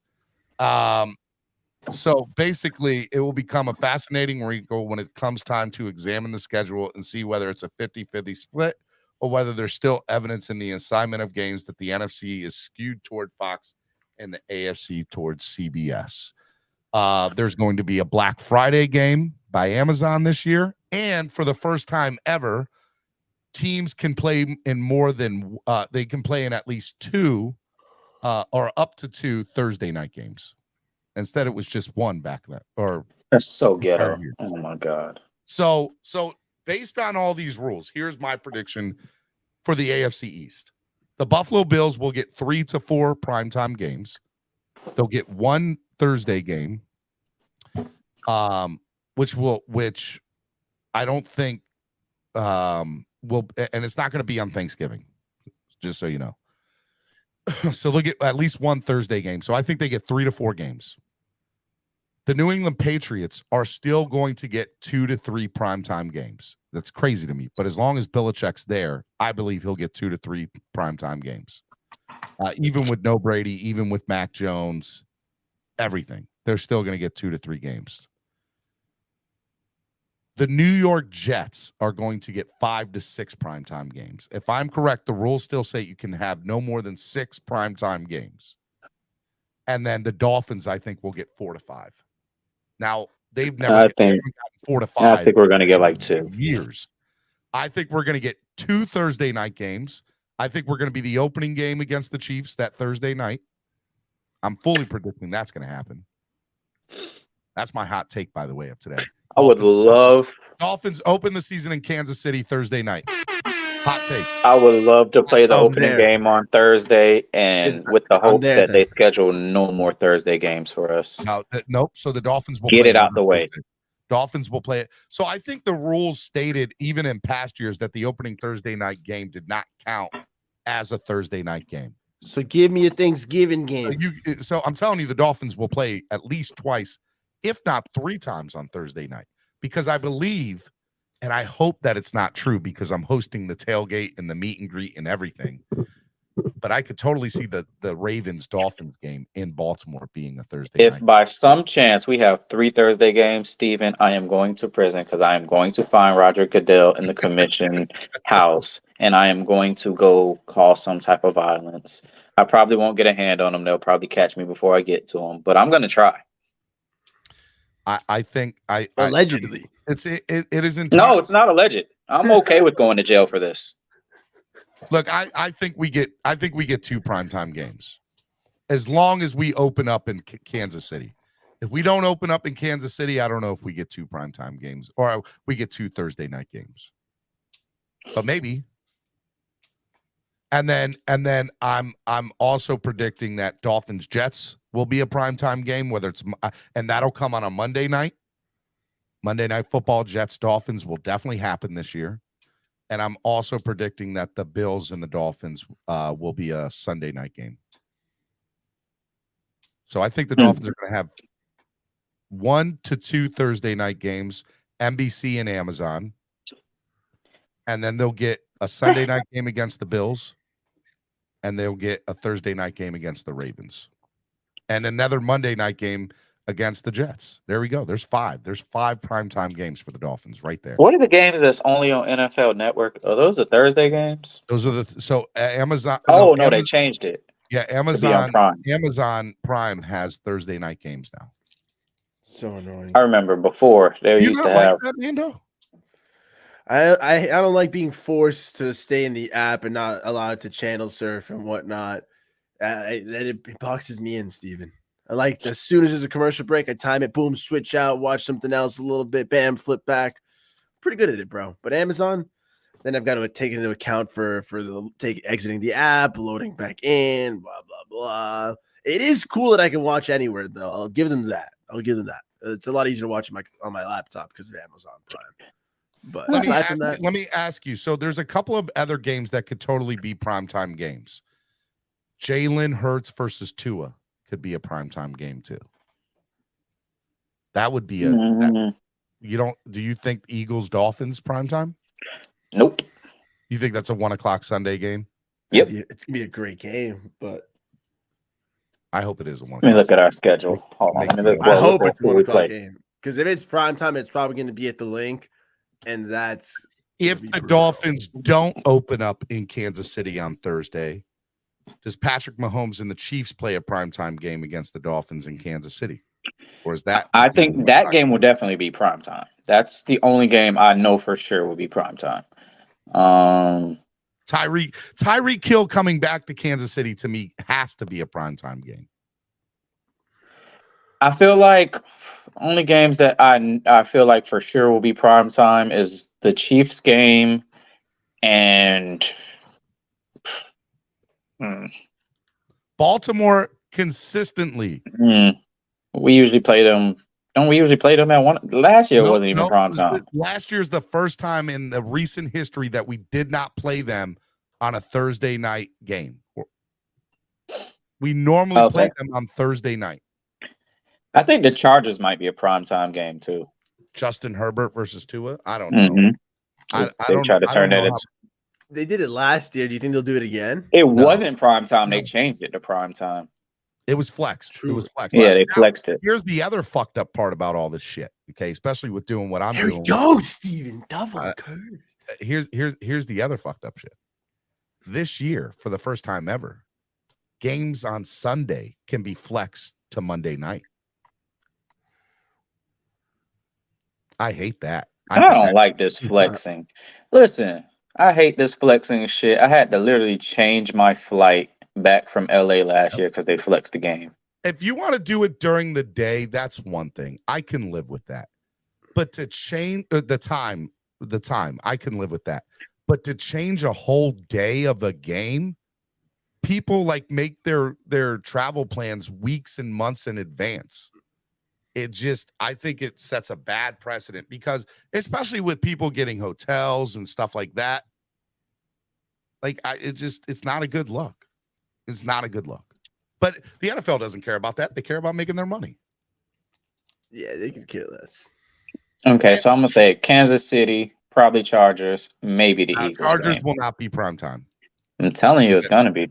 Not going to be. How did the ratings do last year? That's all that matters. If the ratings killed it, they're going to do it again. So, all right, hold on. Who? Miami Dolphins opponents in 2023. All right, here we go. They're pretty hyped up, man. Tua and Herbert are 1-1 now, also in their careers. All right, we ready? Washington Commanders, 1:00 Sunday game. We all agree with that, right? Yeah, absolutely. Okay. Kansas City Chiefs. Kansas City Prime Chiefs. time. We all agree that's a primetime game. Definitely. Okay.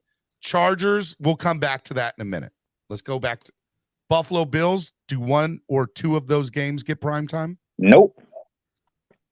Really? Unless it's flexed. I don't think either of them will be primetime unless it's flexed. It depends. If it's late in the season, I can see it getting flexed. Like, okay, they're fighting for the division. It might get flexed into primetime if both teams are winning. Like the second game might get flexed into primetime if both teams are like on a playoff trajectory, but they're not going to be scheduled for primetime. The same way it was this past year where it got flexed into that's how it worked out last year. Same way this year. All right. I'll concede to that notion. So we're going to say no primetime games for the Bills, at least up front. Okay. Flex, maybe, but not up front. New England Patriots, primetime games are all 1:00 Absolutely Sunday not. games. 1:00 Both Sunday 1 games, o'clock. right? Yep. New York Jets, one of them minimum will be primetime, if not both. Maybe. Oh, no. What do you mean, maybe? I'm giving it a maybe. I'm giving it a maybe. No, it's going to be. They suck, bro. Jets, I understand that, but it's Aaron Rodgers, and those stupid idiots are definitely getting 5 primetime games this year, minimum. How many primetime games did the Packers get last year? 4 or 5. Really? Yeah. If that's the case, then yeah, I can see it for the Jets. Aaron Rodgers is definitely getting primetime, my guy. With the Jets, are you kidding me? Yeah. They're gonna get a bunch of primetime games. I just don't think they'll be against us. Yeah, I do. So I'm gonna say one of them will. One of the Jets games will get flexed. Can you all agree or disagree?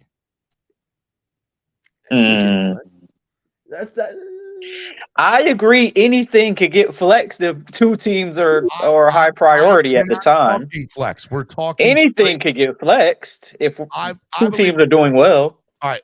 So I'm at 2 primetime games right now: Kansas City and the Jets. You guys just have Kansas City. And Nando, do you agree with me with the Jets? Do you have? I'm pretty close on the Jets. I just want to see what the other games are first before. All right, I think we're only get like 3. Denver Broncos. Absolutely not. That's a 1 o'clock game. That's at home. That's a 1 o'clock game. There's no storyline there. Fangio. Las Vegas Raiders in Miami. 1 o'clock game. Definitely. Dallas Cowboys at home. Ooh, that one. So here's the thing. I would have said potential Thanksgiving game, but there's 2 problems with that. Number one, it's in Miami, so it won't be because Dallas plays at home on Thanksgiving. And B, Miami also played on Christmas Day last year, and no team that played on Christmas Day last year is going to get play on Thanksgiving or Christmas this year. It's just not going to happen. They announced that? No, they're not going to. We're getting Thanksgiving. We can still get Thanksgiving. I don't think we'll get Christmas Day again, but I don't think there's even games on Christmas Day this year. 3. There's it's not an always thing. No, Christmas is on Monday, right? So it might even be on a Tuesday. I'm gonna check right now. I just hope whatever Thursday game we get is after a bye week. All right, so let me ask you. So, all right, so the question here is: do we think the Cowboys in Miami is that going to be a primetime game or a 1 o'clock game, or maybe even? Matter of fact, I don't think it's going to be primetime. I was considering it. No, the Cowboys are known to get primetime games, man. I don't know, like that. I feel like most Cowboys primetime games are when they're playing at home. Yeah, when they're home. Also, that is true. Jerry's World. I'm going to say it's not a primetime game. Yeah, I'll skip on that one. All right. New York Giants in Miami. No. 1 o'clock game. Absolutely not. 1 o'clock, yeah. All right. At New England. 1 o'clock game. There. At the Jets, we've already discussed. We think one of those games, whether it be MetLife or Hard Rock, will be, Philadelphia Eagles. I'm like 50-50 on this one. I think there's a chance. Yeah, I think there's a chance. I don't think it's set. I think this screams primetime. I think it screams. I think it should, but the NFL has different interests. I want primetime in the link, really. But at the same time, I wanted to go to this Philly game, and I think it'd be an epic environment. So. First of all, just so you know, just a little side note, little plug, Miami Sports Music and Tail Greeter taking over Philly, the Philly Finvasion. Make sure you guys be on the lookout for that the day after the schedule drops. So I'll have all the information. We have tickets to the game, the tailgate, the meet and greet the night before. It's going to be fun. It's going to be good times. I seriously want to go to the away Jets game this year. MetLife takeover, baby. MetLife takeover is awesome. Shout out to the MetLife. Shout out to Dolphins NYC. Okay. All right. So I'm going to say Philly's going to be a primetime game. Okay. I'm feeling it in my chest. Yeah, man. I felt. That's 3 for me. What about you? I'm gonna say yes. I'm gonna say yes. Okay, I'm at 3. I think I'm at 2. I've got the Jets loaded in the chamber. They're in the chamber. Right, here we go. All right. At Buffalo, we've already said we don't think Buffalo's going to get a primetime against us. Maybe flexed later into the year, but it won't be. It won't be scheduled. At Baltimore. Nope. No, Series 2 played out. Series 2 played out. It's gonna be the 3rd year in a row we play them. It's not gonna. It's got the juice. Think about it. All right, so let's take this into account. The epic game that Tua had last year in Baltimore, and Lamar with Odell Beckham and you know everybody like them getting everybody that they've gotten, that team is a legit Super Bowl contender, and so are we. I think that's a primetime game. And I think it could be Thursday night, by the way. I think they'll get primetime games with all the juice they have, but I don't know if it'll be against the Dolphins, you know. I'm going to say Baltimore is a primetime game in Baltimore. What are you at, 4 now? I'm at 4. You really think the NFL respects us? I'm just telling I you. got 2. The schedule makers respect us with prime Dolphins time. are at 4. You guys are saying no, right? You think I'm at 2 right now. Okay. I'm at 2. All right. Maybe I'm going to add the Jets, and the Chiefs Tennessee is like conditional on hold on. Tennessee Titans. Okay. Absolutely not. Yeah, 1:00 game. Carolina Panthers. Absolutely not. No, but that's gonna be a fun game for home, guys. Like we're gonna see Bryce Young, the winner overall pick. I'm excited for that game. One of my homies is a big Panthers fan, so I'm going to the game with him, and I am going to laugh in his face the whole game. Just so y'all know, courtesy of Lime, our new sponsor, Lime Tickets, the Tennessee game and all the home games for the Miami Dolphins this year, we are going to be giving away a pair of tickets to every home game this year for the Miami Dolphins. It's going to be awesome. Make sure you guys listen and tune in weekdays. Clock blockers. All right, let's go back to the Chargers. I'm going to say no on the Chargers. I'm going to say yes, so I think we might get 3. Chiefs, Chargers, Eagles. Those are the only ones I think have a chance of being primetime. And I'm going Chiefs, Jets, Eagles, Ravens. I'm going to say I'm at 2.5 because I feel like they'll pick one of the 2. They won't give me both.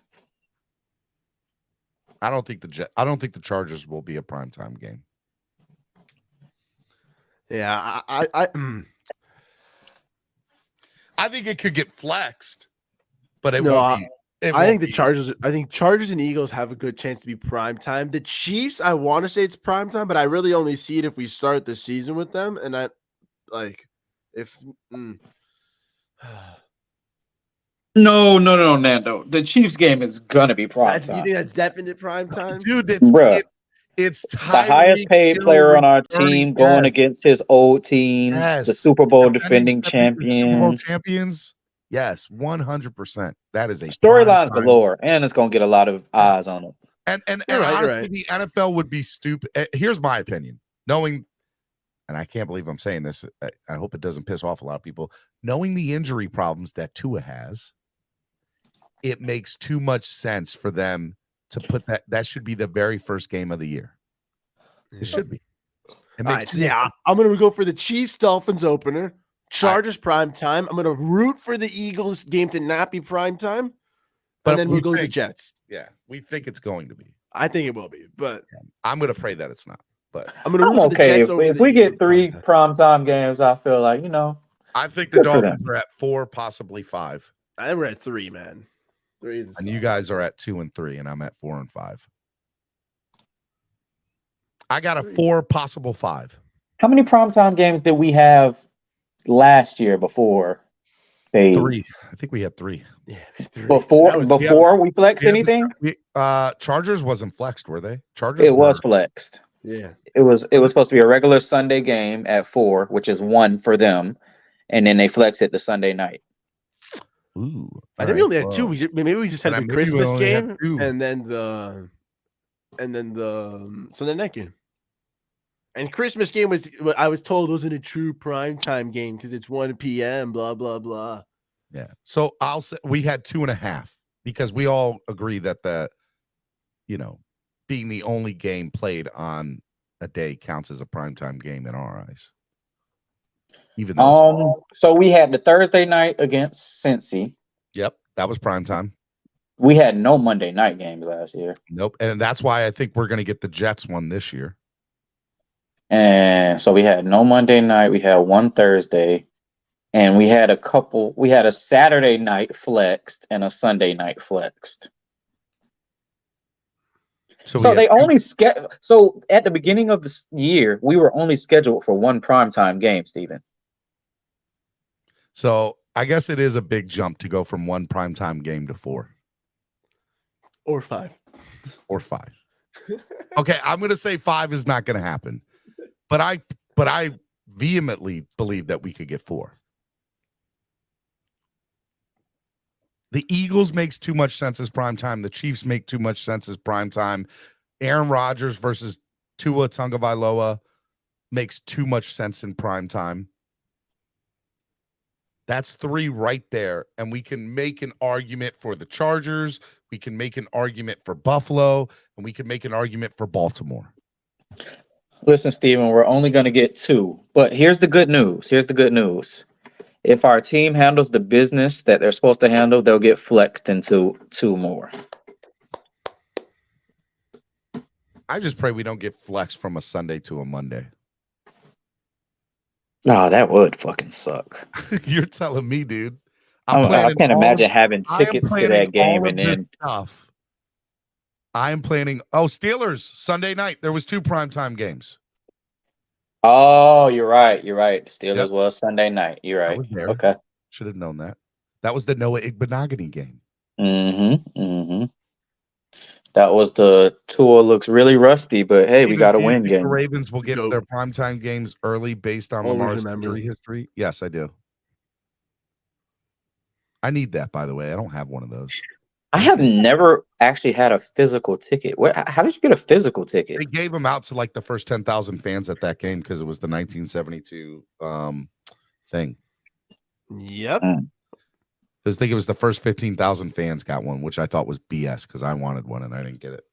Well, you gotta be there fast, Steven. I'm sitting there doing the pregame show. Last time I used a physical ticket was like in the 10th grade. It's like nice. It's like it's got a little, what are you going to? Hard material. So on PJ it. Mac, I expect to be at a little story behind 4 of the 8 home games minimum. And I expect to be at Philly, Washington, and Baltimore because we're putting it on. And I'm probably going to go to New York because I always go to New York. It's a short drive. I want to go to New York this year. Fuck it. But hopefully I don't get beat up by some angry New Yorkers. No way, bro. They're so soft, man. I think as far as the home, like I want to go to the Cowboys game in Miami. I want to go to the Jets. I'm gonna game have in Miami. so much fun chirping Cowboys fans. Oh my god, I'm so excited. And I want to. Man, our home game. So fun fact: my grandfather and like 2 of my uncles are Cowboys fans, and I kind of want to go to the game with them.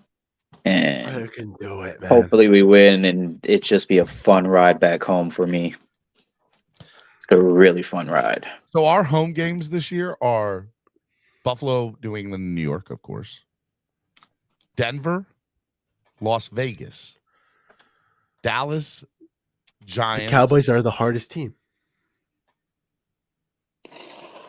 Oh, the Cowboys are hard. Yeah, the Cowboys got a defense. Like non-divisional games, because divisional games I always think are more of a toss-up. Cowboys, Buffalo, and Jets are probably the 3 toughest games that we have on the schedule at home. I'm going to, all right, hot take. Y'all ready? Put your thing on. The Miami Dolphins will win at no less than 5 times at home this year. We have 9 home games. I mean, we have 9 home games? Yeah. Oh, yeah. Then I'm going to say 6. I think they switch it from year to year because last year we had 8. Here we go. Last year we had 8, and Miami this year we have 9. Dolphins will win no less than 6 home games this year. Dude, the Miami Dolphins are going 8-1 at home. Are you serious? Do you really think that? Yeah. We're protecting home. That's 7-2. 7-2. 7-2. I'm hoping for 8-1. But then that leaves me very little room for flexibility on the road. I really do think we're going to be defending home this year, though. If you're in the chat right now, if you're watching this video and you live in South or Central Florida and you are a Dolphins fan, go to games this year. Please. I've got us at 12-5. Please. There are some games where it really is embarrassing that we have so many fans from other fan bases. You know, it's funny though because That Vikings game if you think irked about me, it, Andrevius. our home games this year are Panthers and Titans. I think those are wins, right? Nobody should argue with Those that. won't be takeovers, thank God. Yeah. Last year, listen. I did The not know Minnesota game there were that bothered many me, bro. fucking Vikings fans. Dude, Yes, Viking that game fans disturbed took me. over, bro. Bothered me. Them Bro. and their Hearing the skull skull clap in my own stadium, I was cool on TV in front of me, made my blood boil. Man. Yeah, I was in the same boat. Oh my god.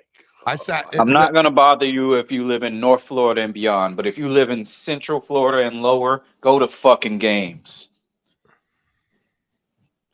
Please. At least once. Contribute once. Do your rotation to one game. At least. If you Dave, can, you know what? I'm gonna pick up Dave from his house. We going to games. I'm gonna pull up at your house. Like, get in the car. Get a hat, bro. I'm gonna kidnap him. Nice and chilly. Get a little fan. All right. I will smuggle it in for you, Dade. I will smuggle it in for you. Look, I think that maybe I'll go to 5 of the 9 home games then, if there's 9. What were you thinking of? 4 of 8. I want to go to Dallas. I want to go to the Jets. I want to go to Buffalo. So there's 3. And then I'll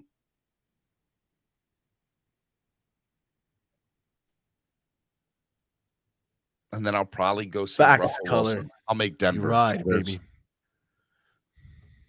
Then I'll go. So Denver. I'll probably go see Denver. That'll be 4.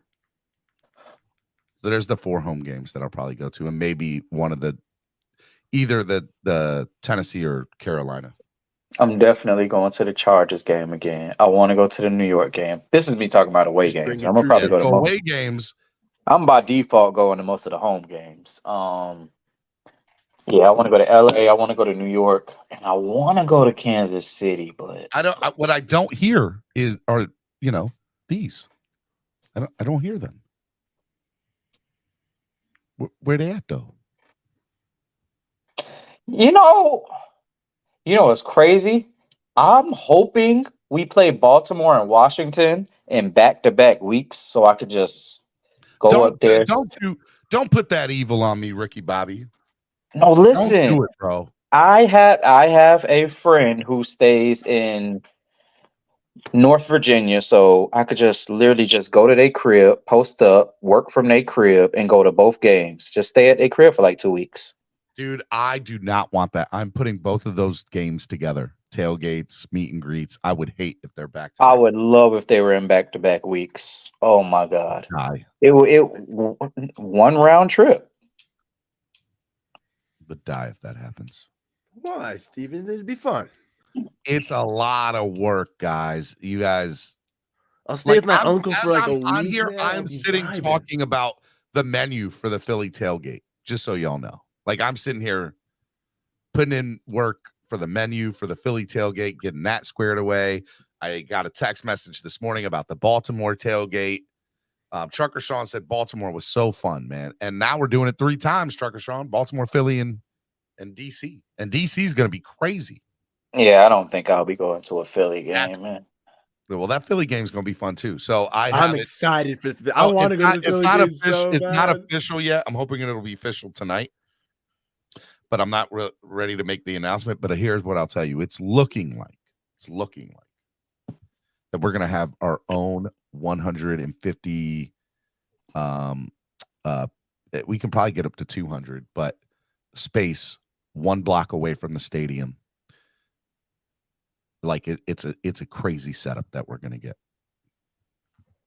And I'm hoping it comes to fruition, and I'll find out tonight if it does. So be ready for some big announcements on Friday. Friday's going to be, and now, and I also confirmed last week, I have tickets in the upper and lower bowls of all 3 of those games, access to a lot of tickets in 2 or 3 different sections right next to each other. Courtesy of line. So Dolphins fans, if you're planning on coming to Philly, you will be together with other Dolphins fans. You won't be it's going to be a very safe environment. I kind of want to sit with my Philadelphia buddy who I might be staying with, though. You know Well, what I'm just saying? stay. In Philadelphia, it's better to be in numbers. No, bro, it's America, man. It's fine. America. I've been to like Trucker Sark Sean games said, in Philly, Peru, I'm bro. not Like, sitting solo. bro, I've been to PJ, Sark my games in Peru, man. closest It's fan- just it's Philly fan, America. we'll be there. Love it. We'll Philly, just, like, Baltimore, scream at Washington, you. the Founders Tour. It's called the Miami Sports Music Tail Greeter Tailgate Tour. Tailgate Greeter Founders Tour. Say that 5 times fast. I'll be at them, Steven. It'll be fun. Truck Crypto said. Philly fans don't act right, bro. Yeah, we thought about it. We had a whole discussion if we should do it or not. Oh, they're fine, man. And then we Scared of no Phillians. Well, That's what I'm we saying. we said Inside a stadium, I'm afraid came of to no this- man, we came bro. to the decision Outside on is a couple different. of things. We said, hey, look, odds are, that nobody's going to mess with us in numbers. We're Right? gonna mess with you in period, bro. You get thrown out of the stadium. Go to the Chargers game. They're the friendliest fan base. If you All want 10 like to not get all heckled, for 10 of sure. them. Like, All if you 10 don't of want to them. get heckled, for From sure, me, sit TJ Maxx. with the Dolphins fans. You know Everything what I'm saying? should be going on sale on Friday. As long as the schedule comes out Thursday night at 8 o'clock, which everything seems to be that it will be, buy everything through us, Tail Greeter Miami Sports Music, and you will be sitting large. It'll definitely feel more comfy. Definitely with safety and less heckling, and probably have more fun. You'll have I more think you'll fun be with safe all regardless. Dolphins fans. Yeah. I just feel like you'll Do the fun Chiefs going have to a the crazy bathroom, you know fan what I'm base? saying? Are they known for having a crazy fan base? I know They're very it's- passionate. They're not They're like aggressive. passionate and they're loud, but are they like angry, violent people? No, I don't think so. No. Okay. The toughest fan base I have ever heard is Philly. I don't know. Mr. Negative told me he went to the Buffalo game and had batteries thrown at him. Well, and that's why I've never been. I have no desire or reason to ever go to Buffalo ever in this life. I went when I was 9 years old. I thought it was a shithole. And I was like, Allie went there. Called visiting. Freaky. She went there and she's like, Steven, I had a great time. I'm like, no, thank you.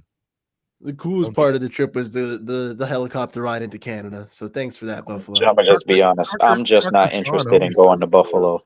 Trucker Sean. I was forced on Dravius. My grandpa thought it was cool. And we got there all the way from Peru. He's like, this is it? It's just this little fall? And we left. I went back to New York City. So by the way, here we go. NFL.com tweeted, or NFL tweeted. When did they tweet this? They tweeted this today at 9:30 a.m.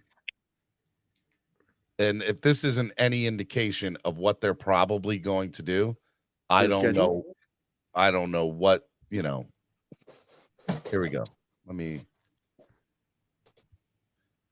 share this. Here we go. Top 5 games of 2023. Eagles, Chiefs, Bengals, Chiefs, Jets, Bills, Cowboys, 49ers, Eagles. Oh, Jets. the Eagles play the Chiefs this year? Of course they would have the Super Bowl rematch. So that's the only game that would get consideration of us over the opening Thursday night game. Philly versus Jets. Why is that a big deal? I'm telling you, you didn't believe me. The NFL is taking stock. The NFL is taking stock in New York. The Jets will have 5 primetime games. I am convinced, minimum. They are in a love fest. It's gonna be so beautiful when they turn into the fucking Broncos. That's what I'm saying, Andre. It's going to be so beautiful. We're gonna be miserable every goddamn Sunday night watching them. Level 2 Noob says Chiefs is a wild fan base. They're obnoxious, but haven't gotten out of hand when he's been there. Okay. I feel like they'd be fun to tailgate with. You know what I'm saying? Like, I don't know if I'm going to walk around Philly and tailgate with other people. That's for sure. But Chiefs, I feel like you could walk around and be like, what's up, bro? Got some barbecue? I do want to get some Kansas City barbecue. That's what I'm saying. Like, I'd just be like, can I try it, please? Or do you suck at cooking? Because if you don't have to give me any. That's how you get free food, man. Can I try some, or do you suck at cooking? If you suck, don't give me any, please. Let's go. Very bold strategy there. Very bold strategy. Might not work too well, Andrevius, but hey, maybe if I flash a smile. All right. Miami Sports Music's #1 Miami fan morning show, Clock Blockers, right here on the Miami Sports Music Podcast Network. We're at the top of the hour of 1 o'clock. We just hit over the 3-hour mark. We're going to do final thoughts of the day. Hit the like button if you haven't done so already. Donate to the channel. Help the channel grow. Only 56 likes. Hit the like button, guys. Andrevius, final thought of the day, good sir. 2 bad bitches don't have to be in competition. Facts. And drop the mic.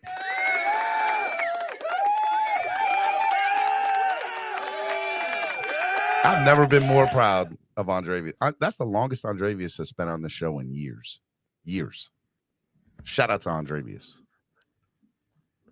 It was awesome. Great one-liners, great little quotes today, honestly. Andrevius is hands down the MV. I don't want to say MV most valuable chatter today. Most valuable. PJ Mac, that is awesome. MSM while I'm welding, nothing like it. That is actually sick. Miami Sports Music while I'm welding. PJ Mac, I like it, man. Let's go. Damn. That's metal. Kansas City, best barbecue in the country. Sorry, Texans. Hey, I went 2 years ago when I went to the NASCAR in Kansas City when Miami Sports Music's logo was on a NASCAR, which was awesome, by the way. We had a pig picking. We roasted a pig on a fire pit all day. Oh, okay. Yeah. Good. That's nice. No, I've done a pig, like a cachina, and then I've also done like a lamb or like a goat. It was pretty nice. Trucker Sean says, I met Andrevius last year at Fan Club Weekend. He is a great dude. I don't think Andrevius wants that narrative out there. Be quiet. He said, don't tell people that. Don't ruin his reputation. Got a reputation to protect.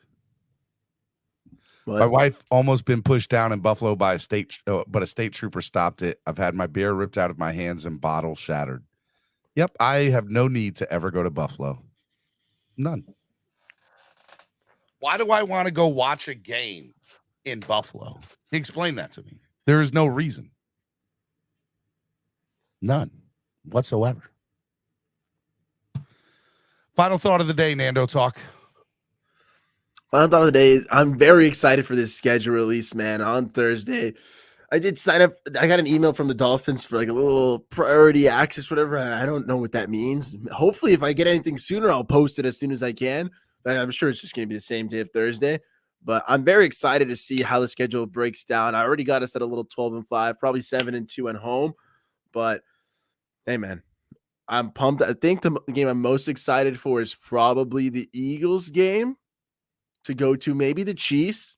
But I feel like the Eagles game is that mix of definitely winnable game. A little Philly Fin invasion, definitely got to come through. That's definitely a game I'm going to check out. Chiefs game as well. But at home, Cowboys or that little Panthers game should be fun because we can mess them up and to play the Cowboys. I'm not gonna lie. I'm very Cowboys excited should be a fun game. To play man. the Cowboys. Hope to see the Dolphins test their mettle, man. Steven, as always, thank you for having me on. Everybody in the chat, everybody listening, you guys are awesome. It's always fun talking and interacting with you guys. Everybody came on the panel. Definitely sick. If you want to check me out at Nando Talk, we're almost at 900 subscribers. I'm 4 away from 900. So check me out at Nando Talk for a little YouTube action, or follow me on Twitter as well. And Steven, thanks for having me on. Thanks for having a good show, man. Hey man, I thought today was a good show. I enjoyed it. We got into a little bit of everything. I got on my, high horse talking about LeBron today. Got a little. You got riled up. It was fun. I said screw the swear jar today. I wasn't having it today. I was not having it. I'm too used to it. I can't break. I don't know why. I'm excited for Wednesday night. Man. Tomorrow night's going to be great. As David Hyde said in a tweet today, it is a sports orgy down in South Florida tomorrow night. And I think I'm trying to go to the Panthers game tomorrow, actually. So are you thinking about going? Yeah, man. I'm gonna. Let me ask you if you had the chance. By the way, so when is Florida Panthers Miami Heat? I'm so mad that See you, trucker. Thanks, PJ Mac. Sean, you're awesome. all right, 7:30 tomorrow night and 7 p.m. I hate they're on at the same time. It does suck. That's what I'm saying. Like I don't know if I want to go to the game because since they're on the same time, I kind of want to bounce around and watch both. I went to a Panthers game last round. I want to go to Dude, hold on round. though. But it's game 4. It's a clinching game. That's what I'm saying. It'd be sick. It'd be sick to go Have there. you ever been to a clinching series game? No. You got no, man. The Panthers game I went to last time was actually my first ever playoff game. So besides, I went to the World Baseball Final, but that was like that's not a playoff game, man. Like that's I think you got to go. I think I got to the Panthers game because the Heat tickets are just ridiculous, bro. They're just. I know my buddy was Solo was telling me how crazy the ticket prices were. I was like, yeah, well, I mean, yeah, it's going back to New York actually for Game 5, right? Madison Square Garden. Yeah, so yeah, I mean that's ridiculous as well. You know what's about even Heat home. Just go to the Panthers game 4, party, do the sweep of Toronto, and just be happy. And that I think that's the move. Do that with the Panthers. And then then we get for the next 5 to 6 days just to sit back and watch who are they going to play? Are they going to play the Devils? Are they going to play the Celtics? Are they going to play the 76ers? Are they going to play? I don't know who are the Devils playing? I forget. The Hurricanes. Yeah, the Hurricanes. Which is crazy because that's the route we should have gone down. Like if the Panthers had won at the end of the season, we would have played the Hurricanes instead of the Bruins. So if we end up going to the Eastern Finals and we have to play the Hurricanes to go to the Stanley Cup, that's kind of sick. You know what I'm saying? If we meet each other there and it's like, what's up, bro? Could have played you round 1. Let's play you near the end, though. I don't think there's any team that the Panthers fear though. At this point. I want the Devils out. There's a side of me that so right now the Sixers series is side at 2 apiece, right? Sixers Celtics. There's a side of me that wants Boston because of last year. But think about this for a second, Nando. The Panthers play the New Jersey Devils that are in Philadelphia, Pennsylvania, and 35 minutes away is Newark, New Jersey, which is where the New Jersey Devils play. Could you imagine the Devils and the Panthers playing at the same time in the Eastern Conference Finals as the Sixers and the Heat? That'd be pretty sick. You could essentially, if the NHL and NBA were to not screw it up royally, and they better not, put it on alternating days and go to every single game of the Eastern Conference Finals in hockey and go to every single game of the Eastern Conference Finals in basketball. And if you can't afford to do it, which I definitely can't, and you definitely can't, at minimum, for like the next 15 days, you would get straight games of Miami sports. Dude, I'm just so excited at both routes, no matter which one they go. Like, that's a fun ass scenario, Steven, that I hadn't even freaking considered. And I would love to see that. Like, oh, I wish I had the money to be able to manage going to all those games, maybe the home ones, but not the away ones too. We already talked about the other tight end that we signed here today. Did we sign 2 tight ends today? We signed Croft. Yeah, just Tyler Croft, right? Yeah, we already talked about. We definitely talked about him. Go back and listen. We glossed over him a bit, but we talked about him. Go back and listen. I'm not afraid of any team though left. Like I'm not afraid of the Hurricanes either. Like that's we'll smack you. We were thinking we were gonna smack you round 1, and like we'll do it in the Eastern Conference Finals. For the Boston, I would love nothing more, honestly, low key, than the Miami Heat to go to the Boston Celtics and literally look in the eyes of the Boston fans and be like, one of our teams already stole your soul. It is time for another team to come and crush Boston. Okay. Like, I don't know. I think whoever I would love nothing more than for them to play the Boston Celtics and round 1, all of them come out in freaking Panthers jerseys and absolutely crush the Boston crowd. All right. Wow. Let's go, Yeah. bro. So we took care of you in the first round in hockey, and now we're going to take care of you in basketball in the Eastern Conference Finals, cuz Miami teams kicking out Boston teams forever, cuz. Like, imagine coming out of the locker room that way, the entire team just clad in the freaking little Panthers jerseys, the little Miami Honestly, to be real, Heat fans win no matter what. Because Heat get to play Philadelphia. And Philly's the easier matchup, but I'm saying that with Boston, you get the mental advantage, I think. You got the mind game with them. And right now, in my opinion, there's nobody hotter in basketball than Jimmy Butler. I mean, excuse me, Himmy Butler. Himothy, baby. Timothy McBuckets Butler the second. Okay. Supposed best coach in the NBA. Spoelstra. No arguments there. No arguments there. Fear the Kraken, noob says. He's scared of no Seattle Kraken, please. Please. I just love their jerseys, though. Greatest Pantone they were saying in the chat. sports. They were saying in the chat yesterday that you can't have a mythical creature as your team mascot. That's just stupid. I disagree. I like it. I think it's a good name. But nonetheless, they were cracking on it in the chat yesterday. Who says it's mythical, bro? Kraken could be real. You don't know that. What the hell are you talking about, man? Yeah. The Kraken? Yeah, you don't know that Kraken's not real. Have you ever seen one? No, you haven't. He's just too fast for you. That's right. He's above your level, cuz. Let's go. Makes you be telling me there's no unicorns. Yeah, exactly. Right? So there's no unicorns now, huh? Huh? Get your mythical creatures correct.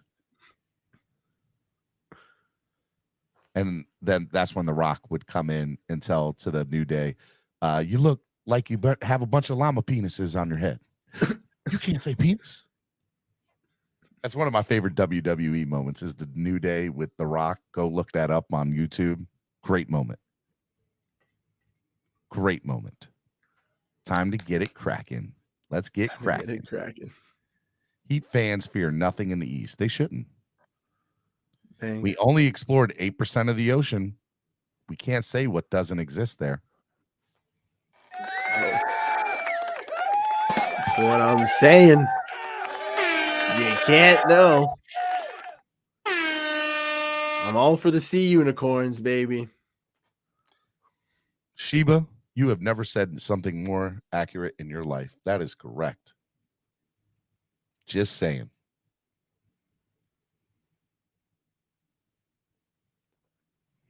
The Miami Heat are about to go 2-0 and getting opposing teams' coaches fired.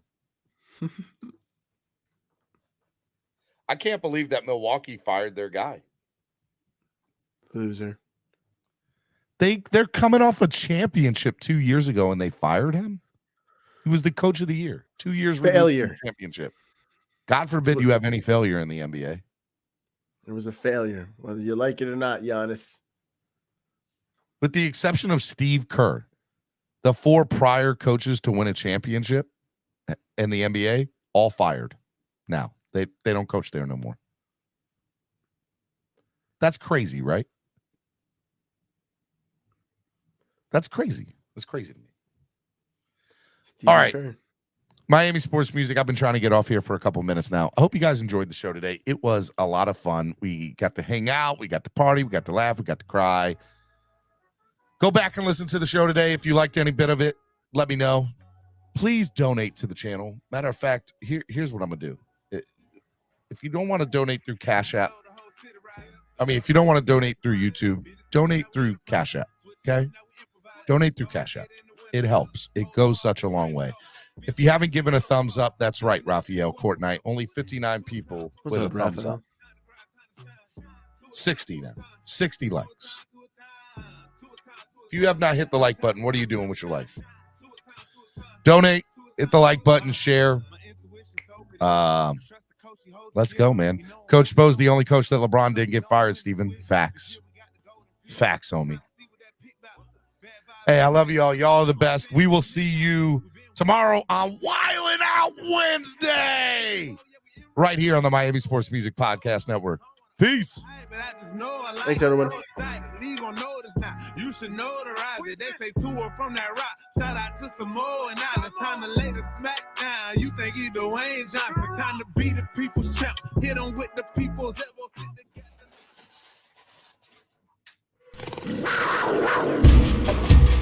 Panthers fans, it's time to get out of your seats. Get on your feet. It's time to get loud in this place.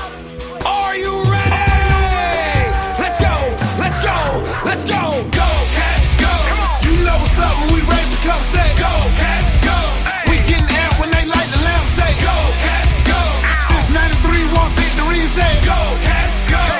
Go, Cats, go. Go, Cats, go. You know what's up when we raise the cup, say go, Cats, go. We getting amped when they light the lamp, say go, Cats, go. Since 93, one victory, say go, Cats, go. Go, Cats, go. South Florida, one trial. Throw your hands up one time. All the way past West Palm. Exit 1 back to Sunrise. We FLA live. On the ice, it's a skate grind. Going hard every period. Game time is a great time. In practice, not average. Whole team will go savage.